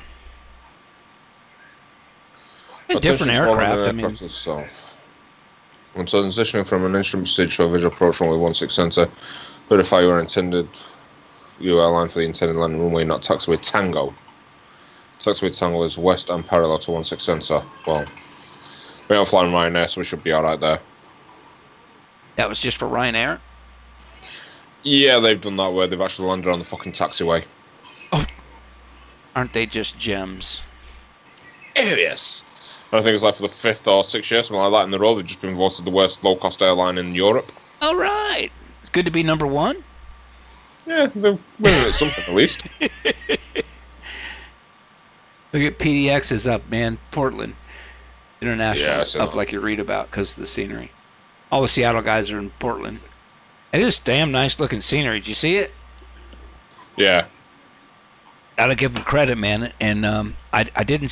Somebody different did it for them, so they don't use the same textures that Flightbeam uses for all their flaming airports. You know what I mean? Mm-hmm. Yeah. And so it's yeah, it looks pretty sharp. I mean, I missed that FS9 scenery that was converted for FSX. I don't remember who made it, but we both had it. That was some dynamite scenery, man. Oh yeah. Portland's a beautiful airport, and being there on a little island, and you get out of here. No, I'm getting Portland. Yeah. And we got the Portland cityscape free from Orbix. That's right. No. I've got that's installed for me. Yep. And still going to be really hard to beat, though, Seattle. Because, we fly past downtown on the right side of the aircraft. We make a loop around. And we fly right past downtown again. And we got the city scenery along. Good move by Dresdecki Design on that. And if you have the Boeing Field Airport on, Yeah. Just FYI as well. You've already programmed him for 1-6 rights, haven't you? Yeah. Did the winds change? No. I'm just making sure because with all that departing traffic going out, so I'm planning on just making sure for 1-6 rights, and then I'm gonna plan to vacate via Papua or Quebec. Okay. And then that'll put us right on the south satellite for the Delta.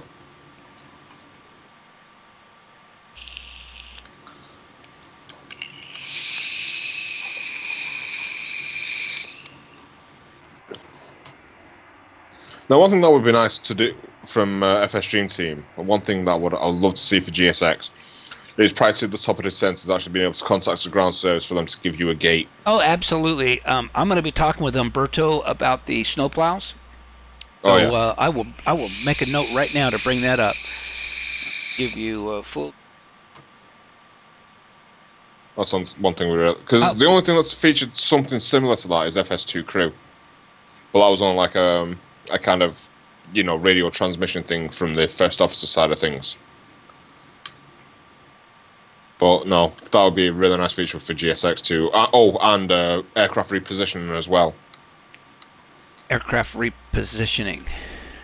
Yeah, so especially at a place like Heathrow, and Seattle will see it as well. Is what will happen is some aircraft will park up on a remote stand or at an actual stand. Yeah. And due to the next flight that they're on, is the aircraft will then be towed. Yeah. From one spot to another. Right, they do that all the time. Well, why wouldn't you just go to that gate? That's what Umberto's going to say. Well, no, because apparently they were planning on this for this version of GSX. Because I spoke to them a long time ago about this. Yeah. And they said, yeah, that was something that was in the works, but well, I think you know him as well as I do, so you know what he's going to say. He's just a logical, common sense guy, man. He's like, well, no, because that was one of the features he actually liked. Okay. I'll bring it up. Aircraft repositioning.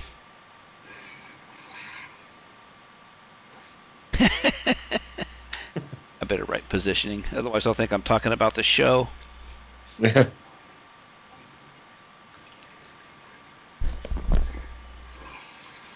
Best one of that show that I've ever seen is where he was flying I think it was a 172. It may have been a 182. I think it was a 172. Some island off the U.S., non-U.S. territory. So he had to go and basically, really steal the aircraft, and then as he's approaching the 5-mile limit for Florida, all the lighting in the aircraft went out, including all of his instrument lighting. And then, nice. and of course, he's met by customs right there at the airport. Not customs, but border. Yeah, U.S. Customs. Anyway, that was a pretty good show. There's been a couple There goes of the good fuel ones. again. You can kind of tell that some of them are just completely friggin' blown out the water. Oh, yeah. I mean, there's that one where he's like on about he's having to use the car's GPS as a flight GPS because he can't find where he is. Well, if that's the case, you are a shit pilot and you do not deserve to fly. If you don't have a fucking sharp with you, using a car GPS is not the fucking solution. Oh, I'm sorry, Bradley. You asked a question, I do apologize. When are you meant to put the wing light on in the A320? Are you talking about the wing inspection light? Or are you talking about the landing lights? The answer, if it's the wing inspection lights, is anytime you need them. If it's the landing lights, then 10,000 feet.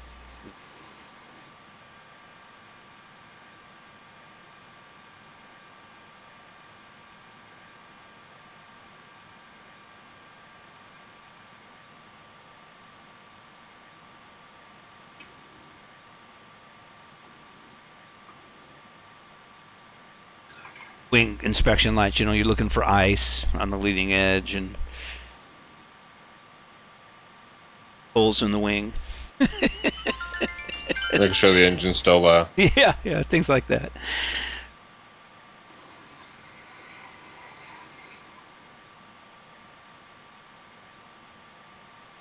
Wing on, off, on. That's your wing inspection light, buddy. So that's just, yeah. I mean, need to, yeah.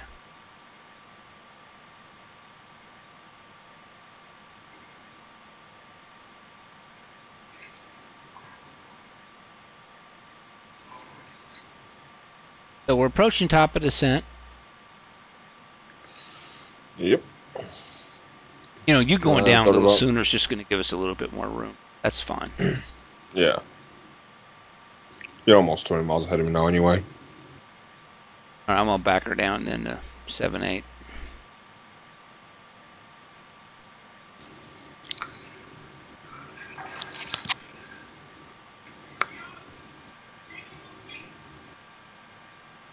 And there goes the engine's roll.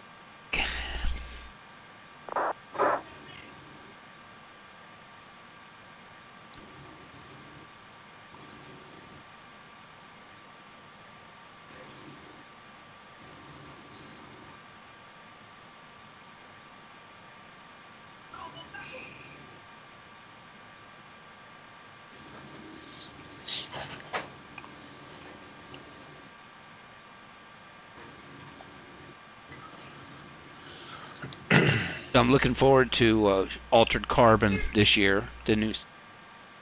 Oh, yeah. Yeah, it turned out to be an okay show. You're right. You just got to get past the first one. That it really picks up. Just finished watching Travelers. Have you seen that show yet? That series? I've seen a couple of them. I never really got into that. You know what? It gets better. It really does. The first one, you're like, oh. Watch the second one, you're like, eh. Or you're like, okay, this is pretty good. The one thing I am trying to get online at the moment is the second season of The Orville. You know, I haven't watched that. Oh, it's funny as hell. Is it?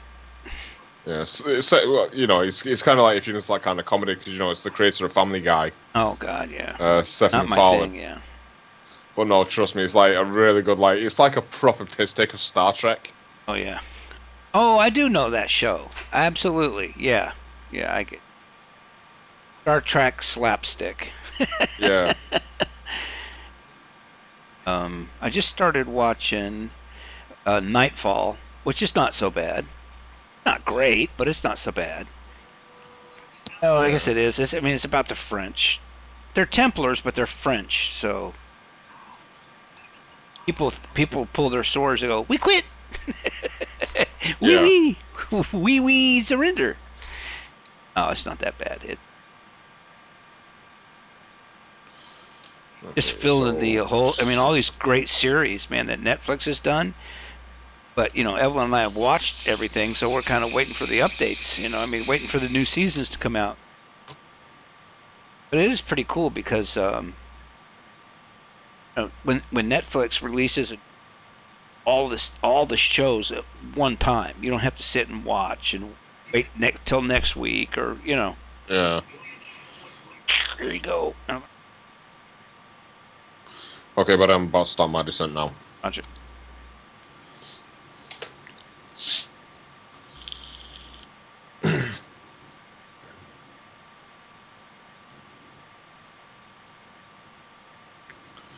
And here we go. No, don't pull that.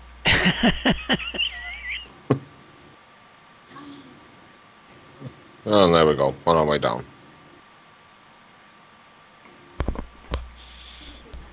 I haven't watched it yet, man, but I got a hold of the Black Hawk Down extended cut, extended version.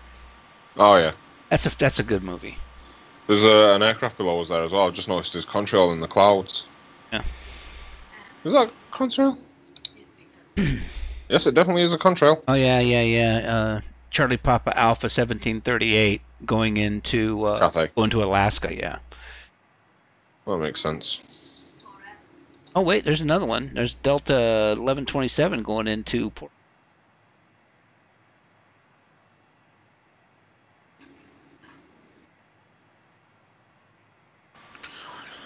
Let's have a look at the weather for Seattle now, shall we? So 104. We'll still stick on the southbound. In fact, actually, is anyone departing? Yeah, they're still going up to 10,000 16. foot That's armed. fine. So for the guys that do fly Airbuses, this is one thing, and you can do it in Boeings as well. But I can pre-arm the flight level 100 here, FMA flight mode annunciator right here, and so when we hit top of descent, take her on down for us. Top of descent, where Airbus, you've got to be Johnny on the spot there for clicking it.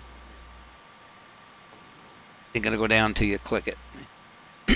Like I showed you, arm it well ahead of time, and I do like that. I do. Okay, weather's actually picked up a bit in Seattle, unfortunately. So winds are 0 at 4, 10 statute miles, few at 3,000 feet, overcast at 5. So, truth be told, I'm actually going for the visual. Check this again.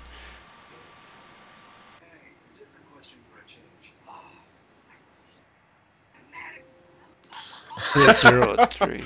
To the dude in the CRJ, you're a jerk.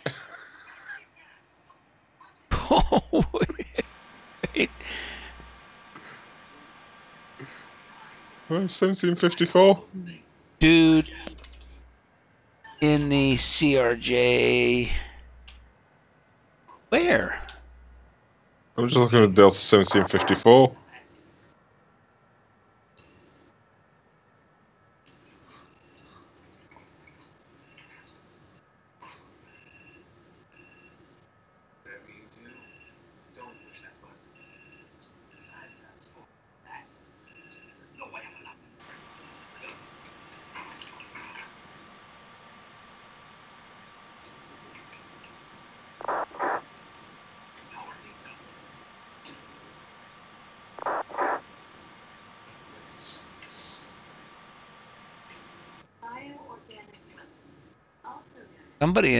Somebody flying a CRJ in Seattle has managed to piss somebody off. So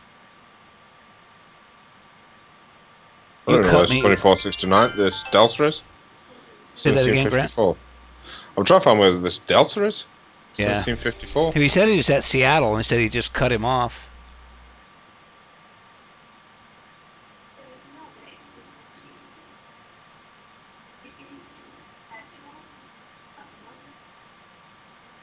Well, no, you have to arm an altitude, Bradley, like I did here. And you'll find the same in the 737, 777, and I think the 74 as well.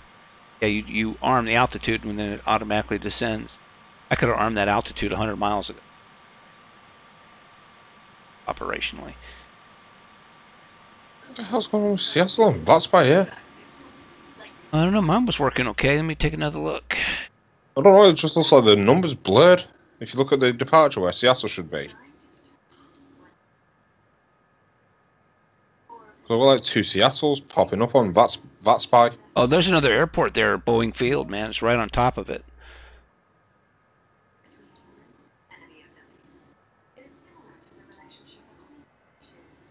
Yeah, that's what it is. Yeah, VATSPY's got it. Let's... Right, no, it does look like 2 Seattles, doesn't it? Yeah. That's kind of hard to say. Let's see. Seattle, Tacoma. No, yeah, I think I don't see Boeing Field there. Well, then again, I don't have those airports. No, I think you're right. Well, I've only got the airports for departures and arrivals turned on myself, but it just looks like Seattle's blurred out and... Yeah, no, you're right. Also, the number of aircraft there show 4, what looks like 4 departures, but there's only over with a 1. Yeah, that American Airlines, whatever the hell AL02 is. That went up.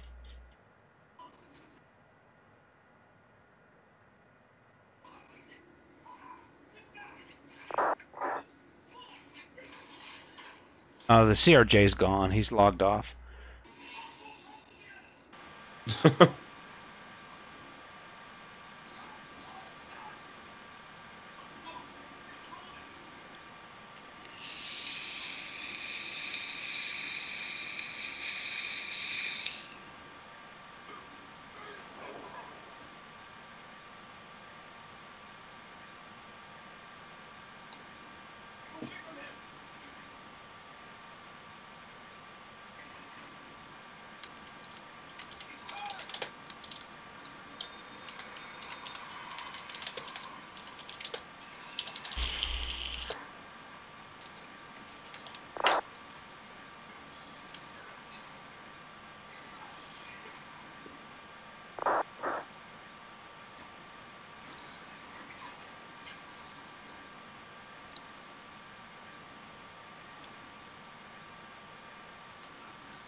I just have to throw that in there.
Oh, God forbid. No, it's not X-Plane. E3D V4.4.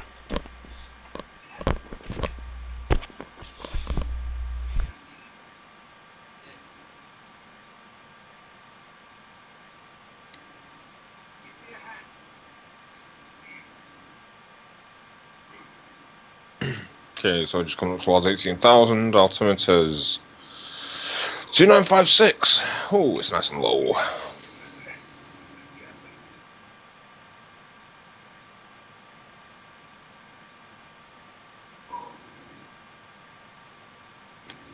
Two 956. Guys, looking at the nav display, we're going to be going to Griffey. From Griffey, we'll make about 105-degree turn right. Continue on the islet. Right, and as we do so, should, depending on the weather, the cloud coverage, you'll get a great shot of the Dresdecki design Seattle downtown area. It's not just, actually not just downtown, it's the whole city has been done, and including all the shipping docks and all that. And One thing with that, Dave. Yeah. So just as a heads up, you may want to go to manual descent because it puts you down to Griffey at 6,000, so you're still going to be in the cloud there. Well, so you probably want to go manual and go down to 3. Yeah. Get under it. Well, I'll do that on the crosswind. Yeah.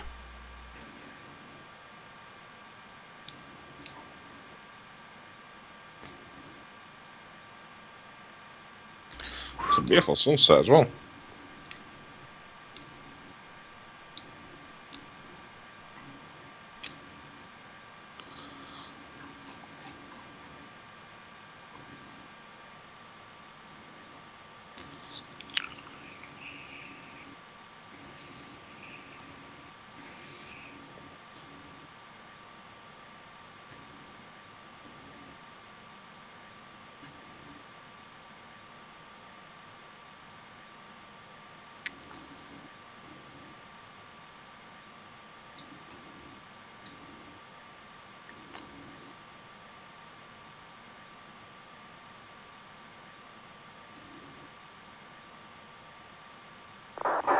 Catch that Seattle altimeter.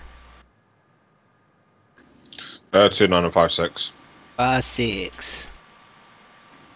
Okay, fine.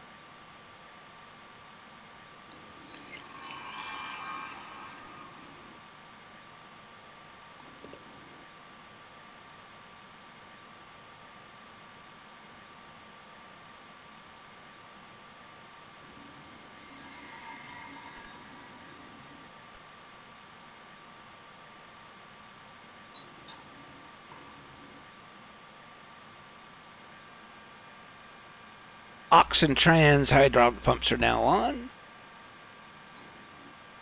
And only because it streams better, since we're going to be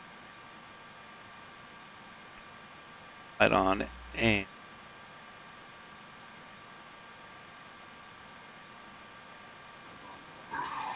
floodlights on.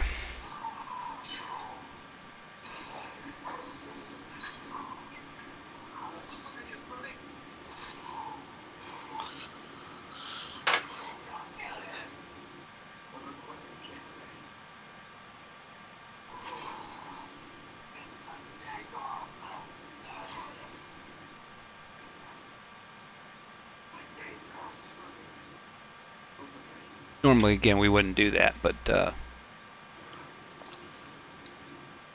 screams terribly. Lights out.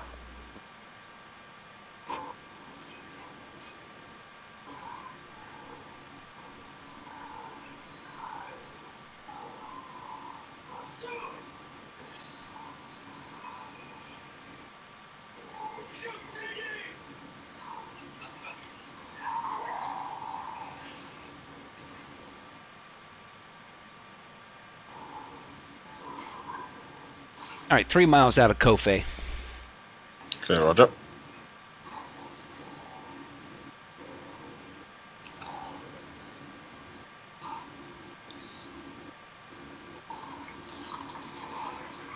Excellent cloud texture. Couldn't get any better.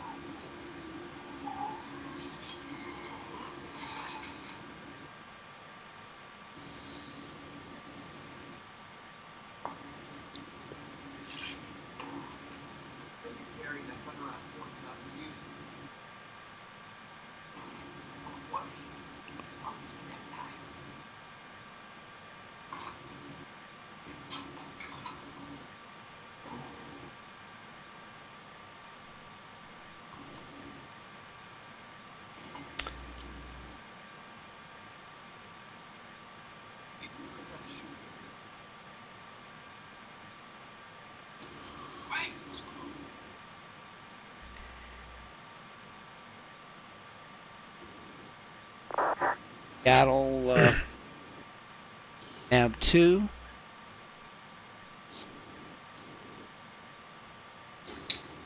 Decimal 8.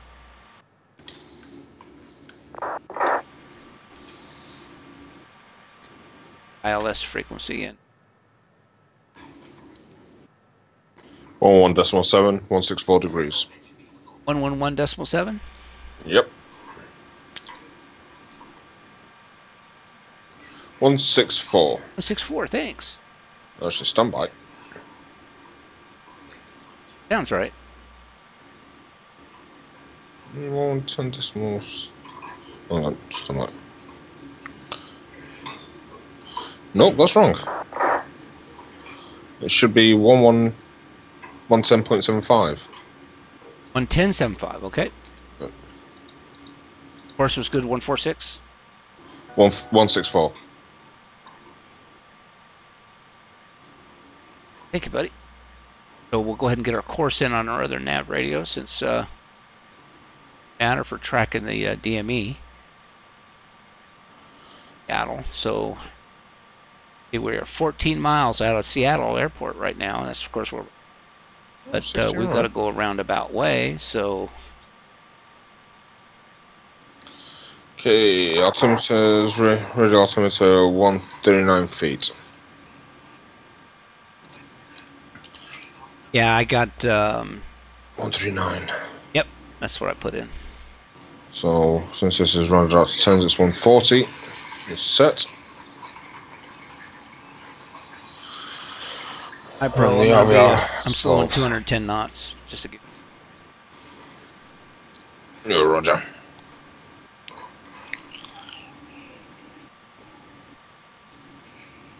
right, 210 set.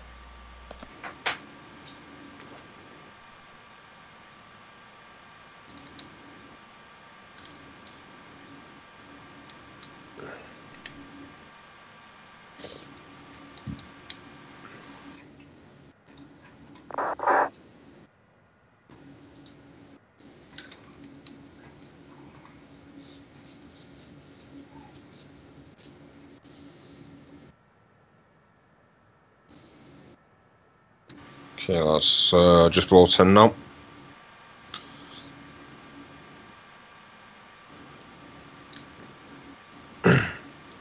Yeah, me too.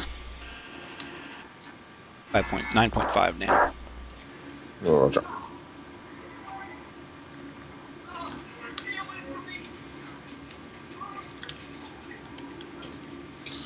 And +2 out there, so the clouds will probably eventually anti-icing on for a minute.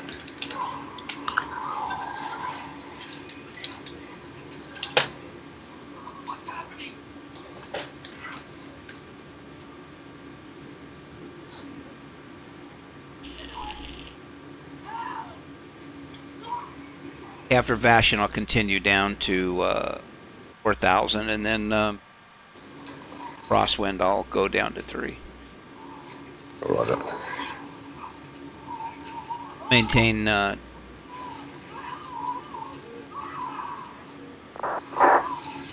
probably slow to 180 after Griffey.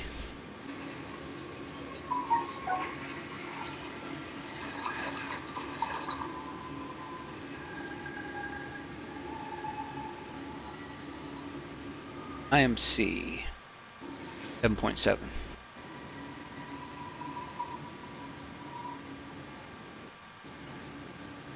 Turn the automatic.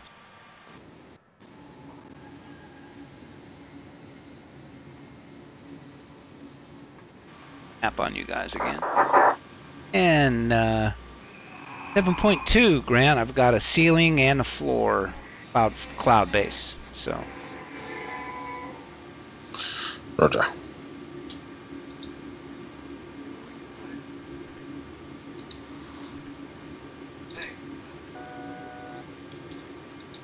Okay,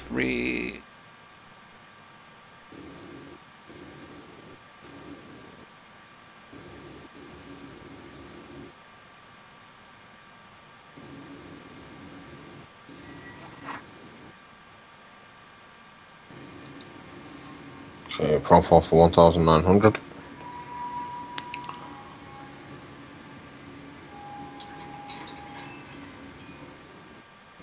minus 11 degrees and the engine didn't fail, Bo.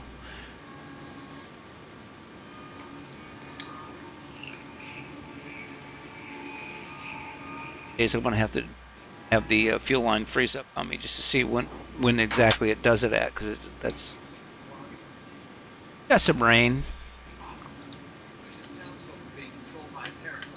Rain below 6, Grant. Oh, roger. You should. Did you say you slowed to 210 or 230? Well, I'm going for 210. I've got the save speed keeping me at 220. I was going to say, because the last one was only at 2... Oh, okay, now Vashon is 210, yeah. Altitude.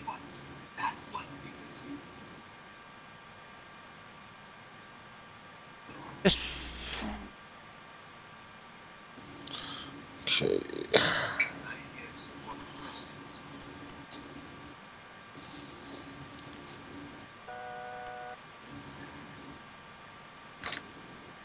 on the pilot side.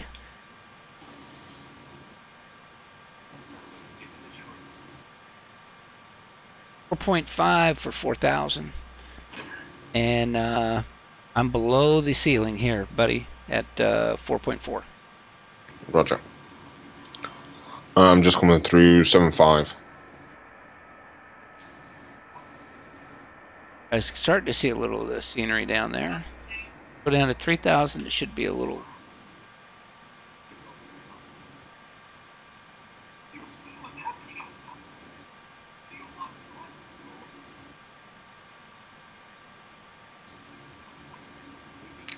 And I've got rain. Yeah.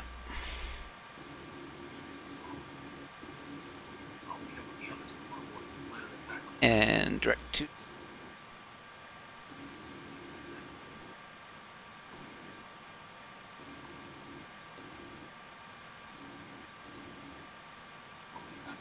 And down to 3. That's my speed. So I'll look at the approach page again. So Let's... So I've got the VAP at 141, VREF at 136. I'm going to add a little bounce to that actually. So I'm going to go for 143. 180 knots now. Just starting the crosswind.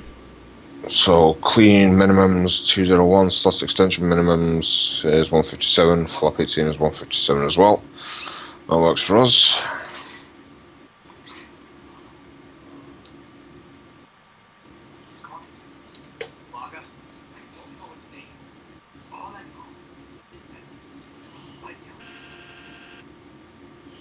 Okay, so 207 minimums. How are we looking then? 6.4. Just slows down a little bit.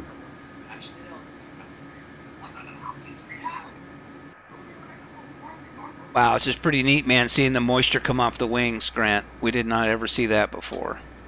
Oh yeah. Wow, that is so cool. That is really cool. What a great effect. The aircraft guys I was watching also has icing effects. Speaking of icing, yeah, I'm going last run on the fuel heater. Okay. Okay, on starting my crosswind, buddy. Slots extend. Out there. Yeah. Grant and I run the worldwide AI shipping in Seattle. Second ship out there, pretty hard to see on the stream. Oh yeah, the condensation effects on the wings is great. Wow, pretty neat. And let's see, so track correction. And there we go.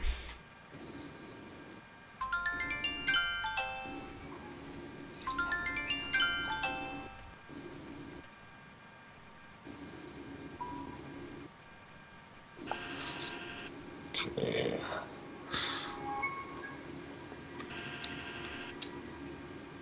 Arming the localizer.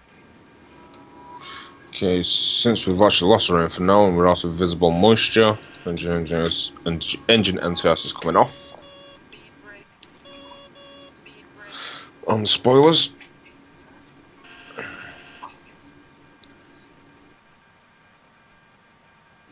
if we can get you guys a decent look at downtown.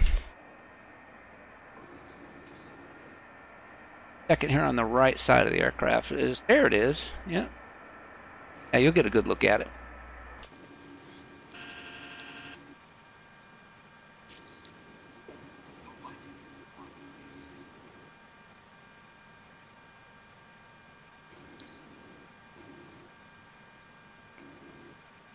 Okay, what's your speed at the moment? Because I'm catching up on you.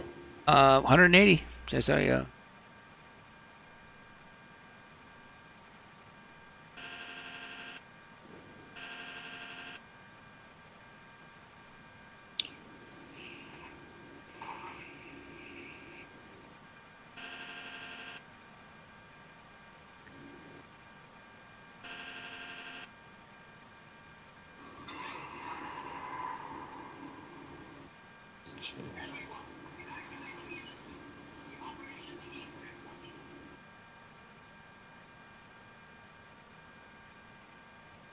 Okay, Grant, I'm dropped down to 160.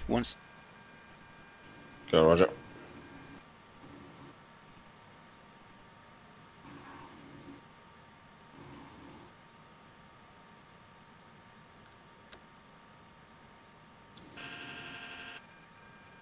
Flaps 15.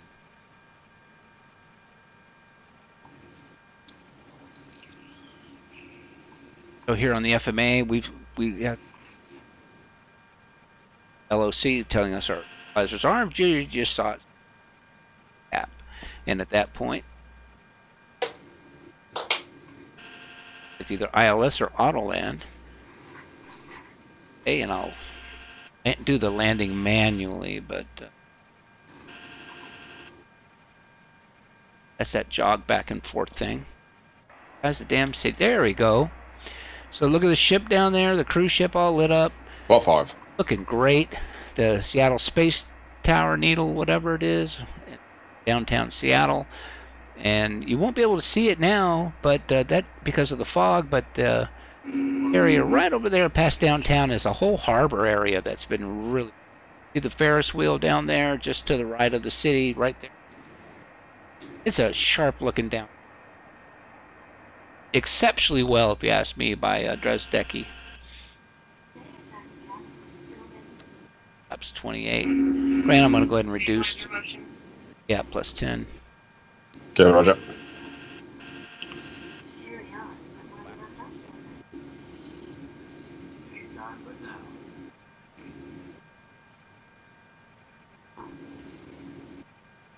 Okay, so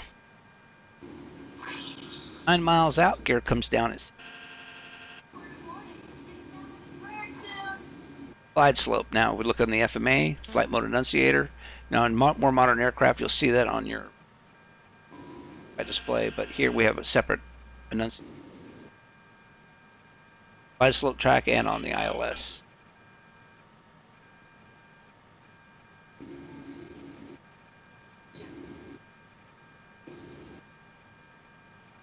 We are 8 point. It can change. Block 13.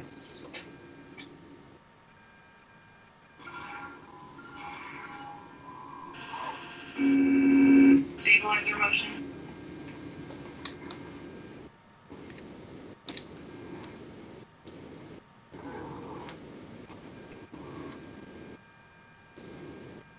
Auto brakes armed. Flaps full.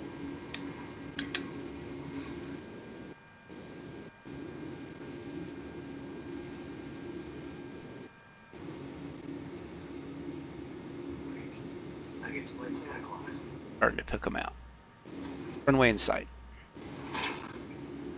Stabilize your motion. Okay, land armed.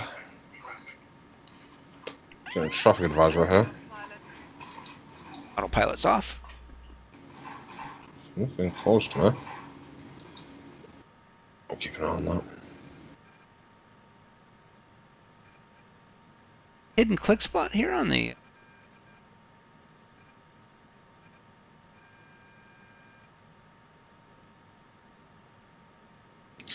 Block 18. Landing gear. Landing gear. Get down. Landing gear. Landing gear. Landing gear. Gear down. 3 green. You all right? Yes. I got 1,000. Light slope. Light slope. Crosswind will. Light slope. Block capture. Light slope. Light slope. Light slope. Light slope. Light slope. Light slope. Light slope. Light slope. Light slope. Light slope. Light slope. Light slope. Light slope. Light slope. Light slope. Light slope. Light slope. Low it a little bit, but I should be. Light slope. Light slope. Light slope. Light slope. Light slope. Light slope. There's the needle. There's downtown Seattle. Light slope. Nice, beautiful, colourful ship in the harbour there as well. Oh, isn't it? It's like a rainbow ship. Landing. Okay, so this is the VAP. Flat 40. You say rainbow ship. Yeah, it was like all different colours. It was literally a colour of rainbows. So you can see it. I know I did. It's just, I don't know, over here, when, you know, they have a, I don't care what, some, really don't, but over here when, lights out, catch the next high speed. A rainbow ship is something that, Yeah, the LGBT yeah, thing. yeah, exactly. Yeah. That's what it looked like. Okay, how are we looking? It's about 7 miles from the air, runway level at 2,500 feet. I'm clear. Localizer established. We're at the VAP. Yeah, I got you. One of the nice features with this aircraft, and you get it with the Aerosoft Airbus Pro as well, is it, you get raindrops on the windshield. Actually clear them off. So let's get our landing lights out. Strobe lights off.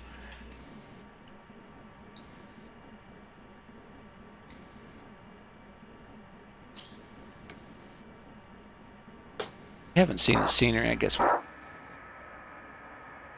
Scenery that they did. Alright. And by the way, grant them off on Papa. Get rid of it. See if I can find that CRJ. Okay.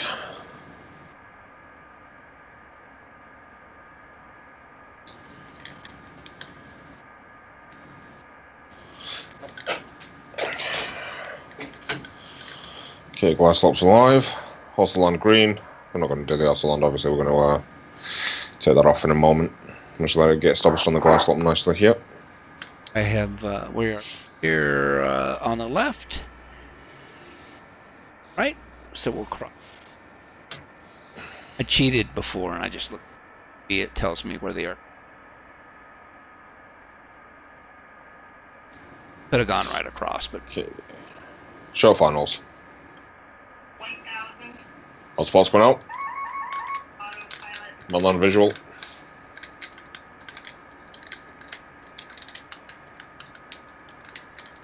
Flaps up for taxi.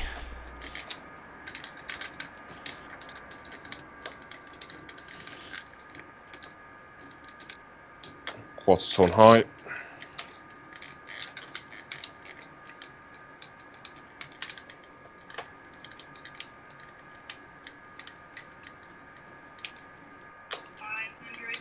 Roger. Stabilizer motion.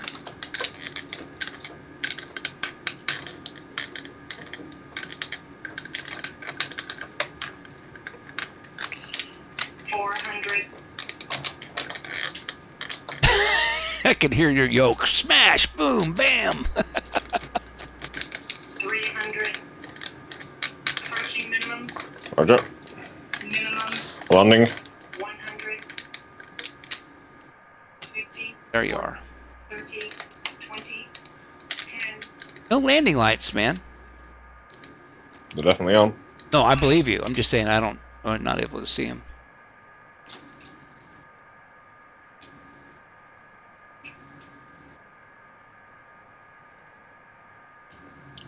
Reverse thrust.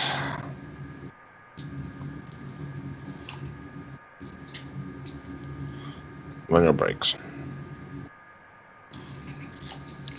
Reverse it out.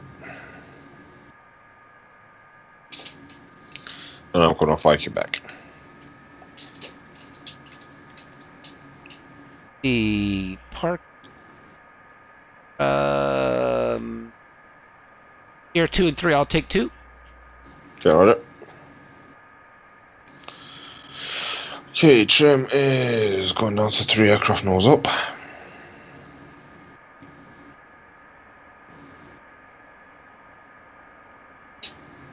So, looking at the FB, clear on the left, clear on the right.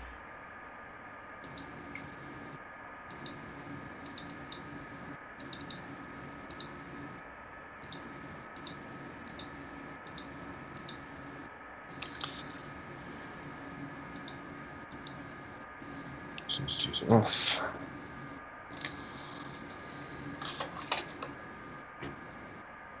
There's the follow me vehicle. I cheated.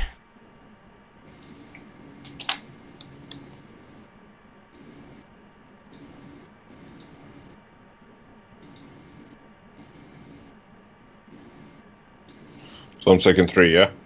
Yeah.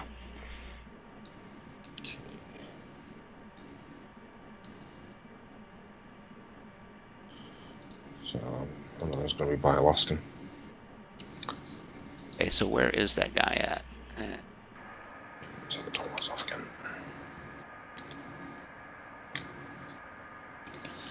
Okay, TCAS is clear. There he is. The radar's off. So I'm going to invite you back. I'll take the right by 50 and coming in 99. Sierra 3 is going to be on the opposite side of the terminal.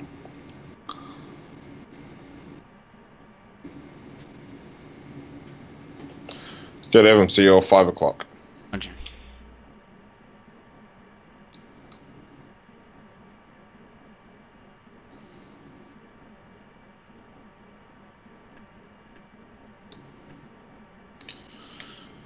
Okay. Force looks clear.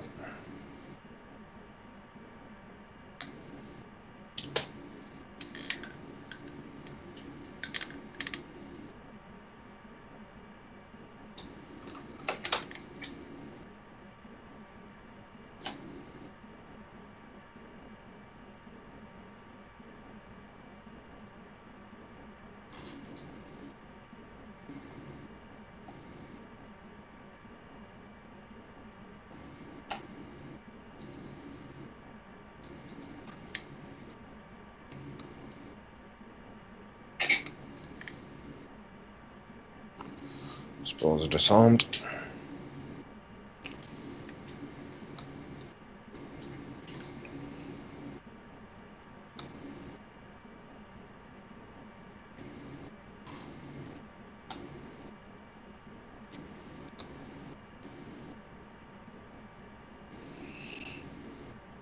Yeah, I see him just going over the bridge.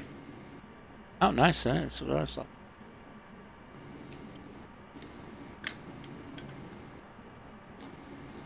So via the 99, and then I just decided to hold. Proper technique for parking one of these babies is when you get up to the line, it intersects your butt in the seat. That's your turn.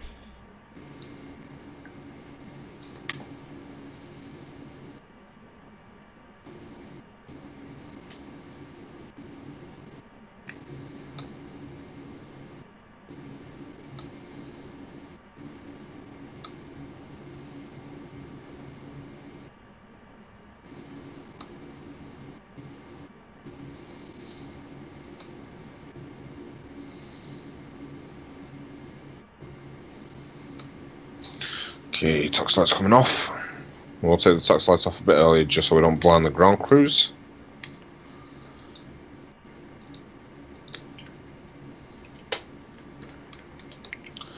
Because I doubt the unions will be happy with me then. Damn GSX Union. Exactly.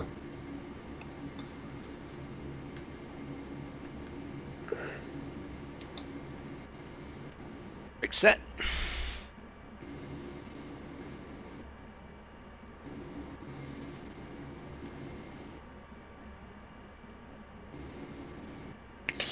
Marshall is there on his steps. 03 is confirmed.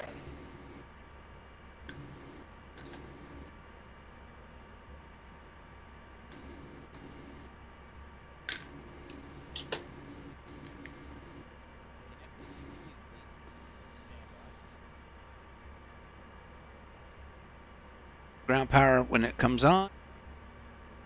Light illuminate.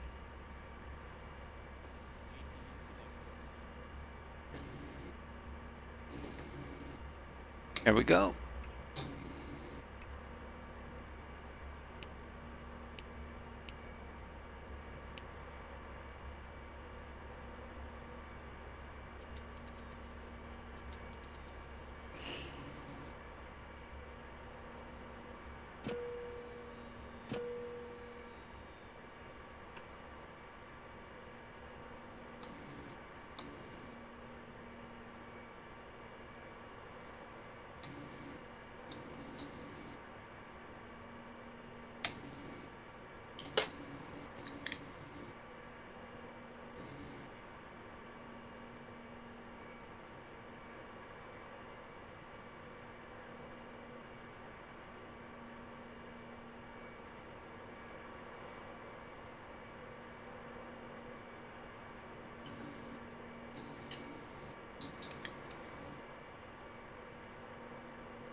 Okay, parking brake set.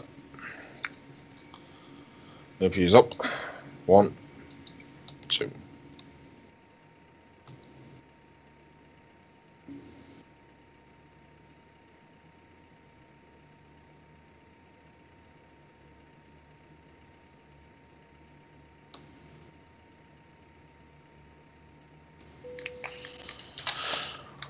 Okay, I'll put the jetway.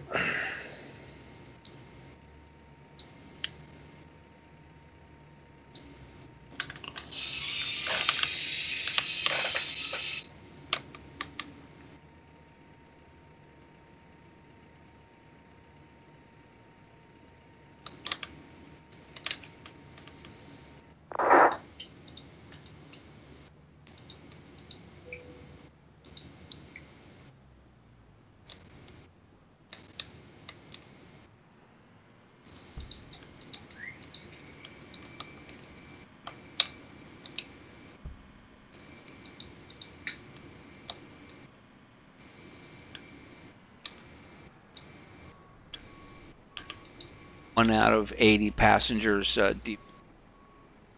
That'd be me.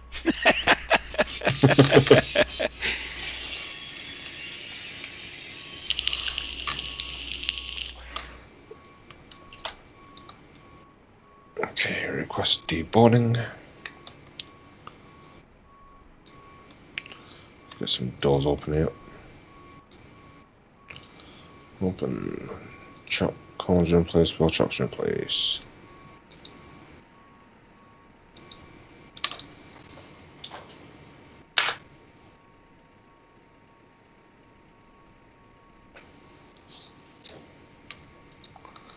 Okay, ground power's in.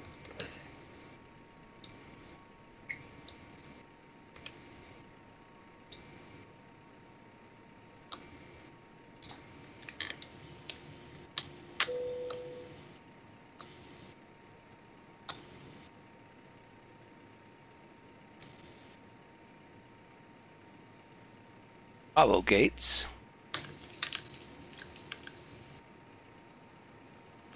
Delta gates.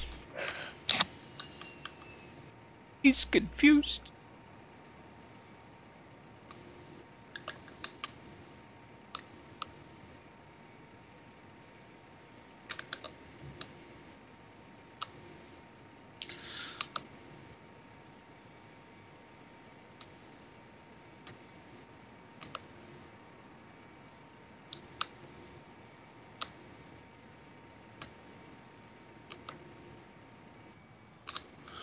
You doing another flight, or are you done for the night? I am done for the night. Fair enough.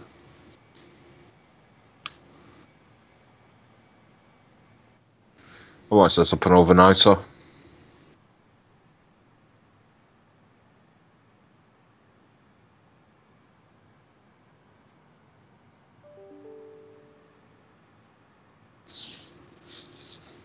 Thing is, I really want to fly the A330, but the black box one just isn't there yet. No, I got to do the 340 with. No, the quality, there's no difference between them, you see, but the quality's just still not there. Yeah. I don't know. I still enjoy flying the 340. You're right. It's not there, but I mean, it's.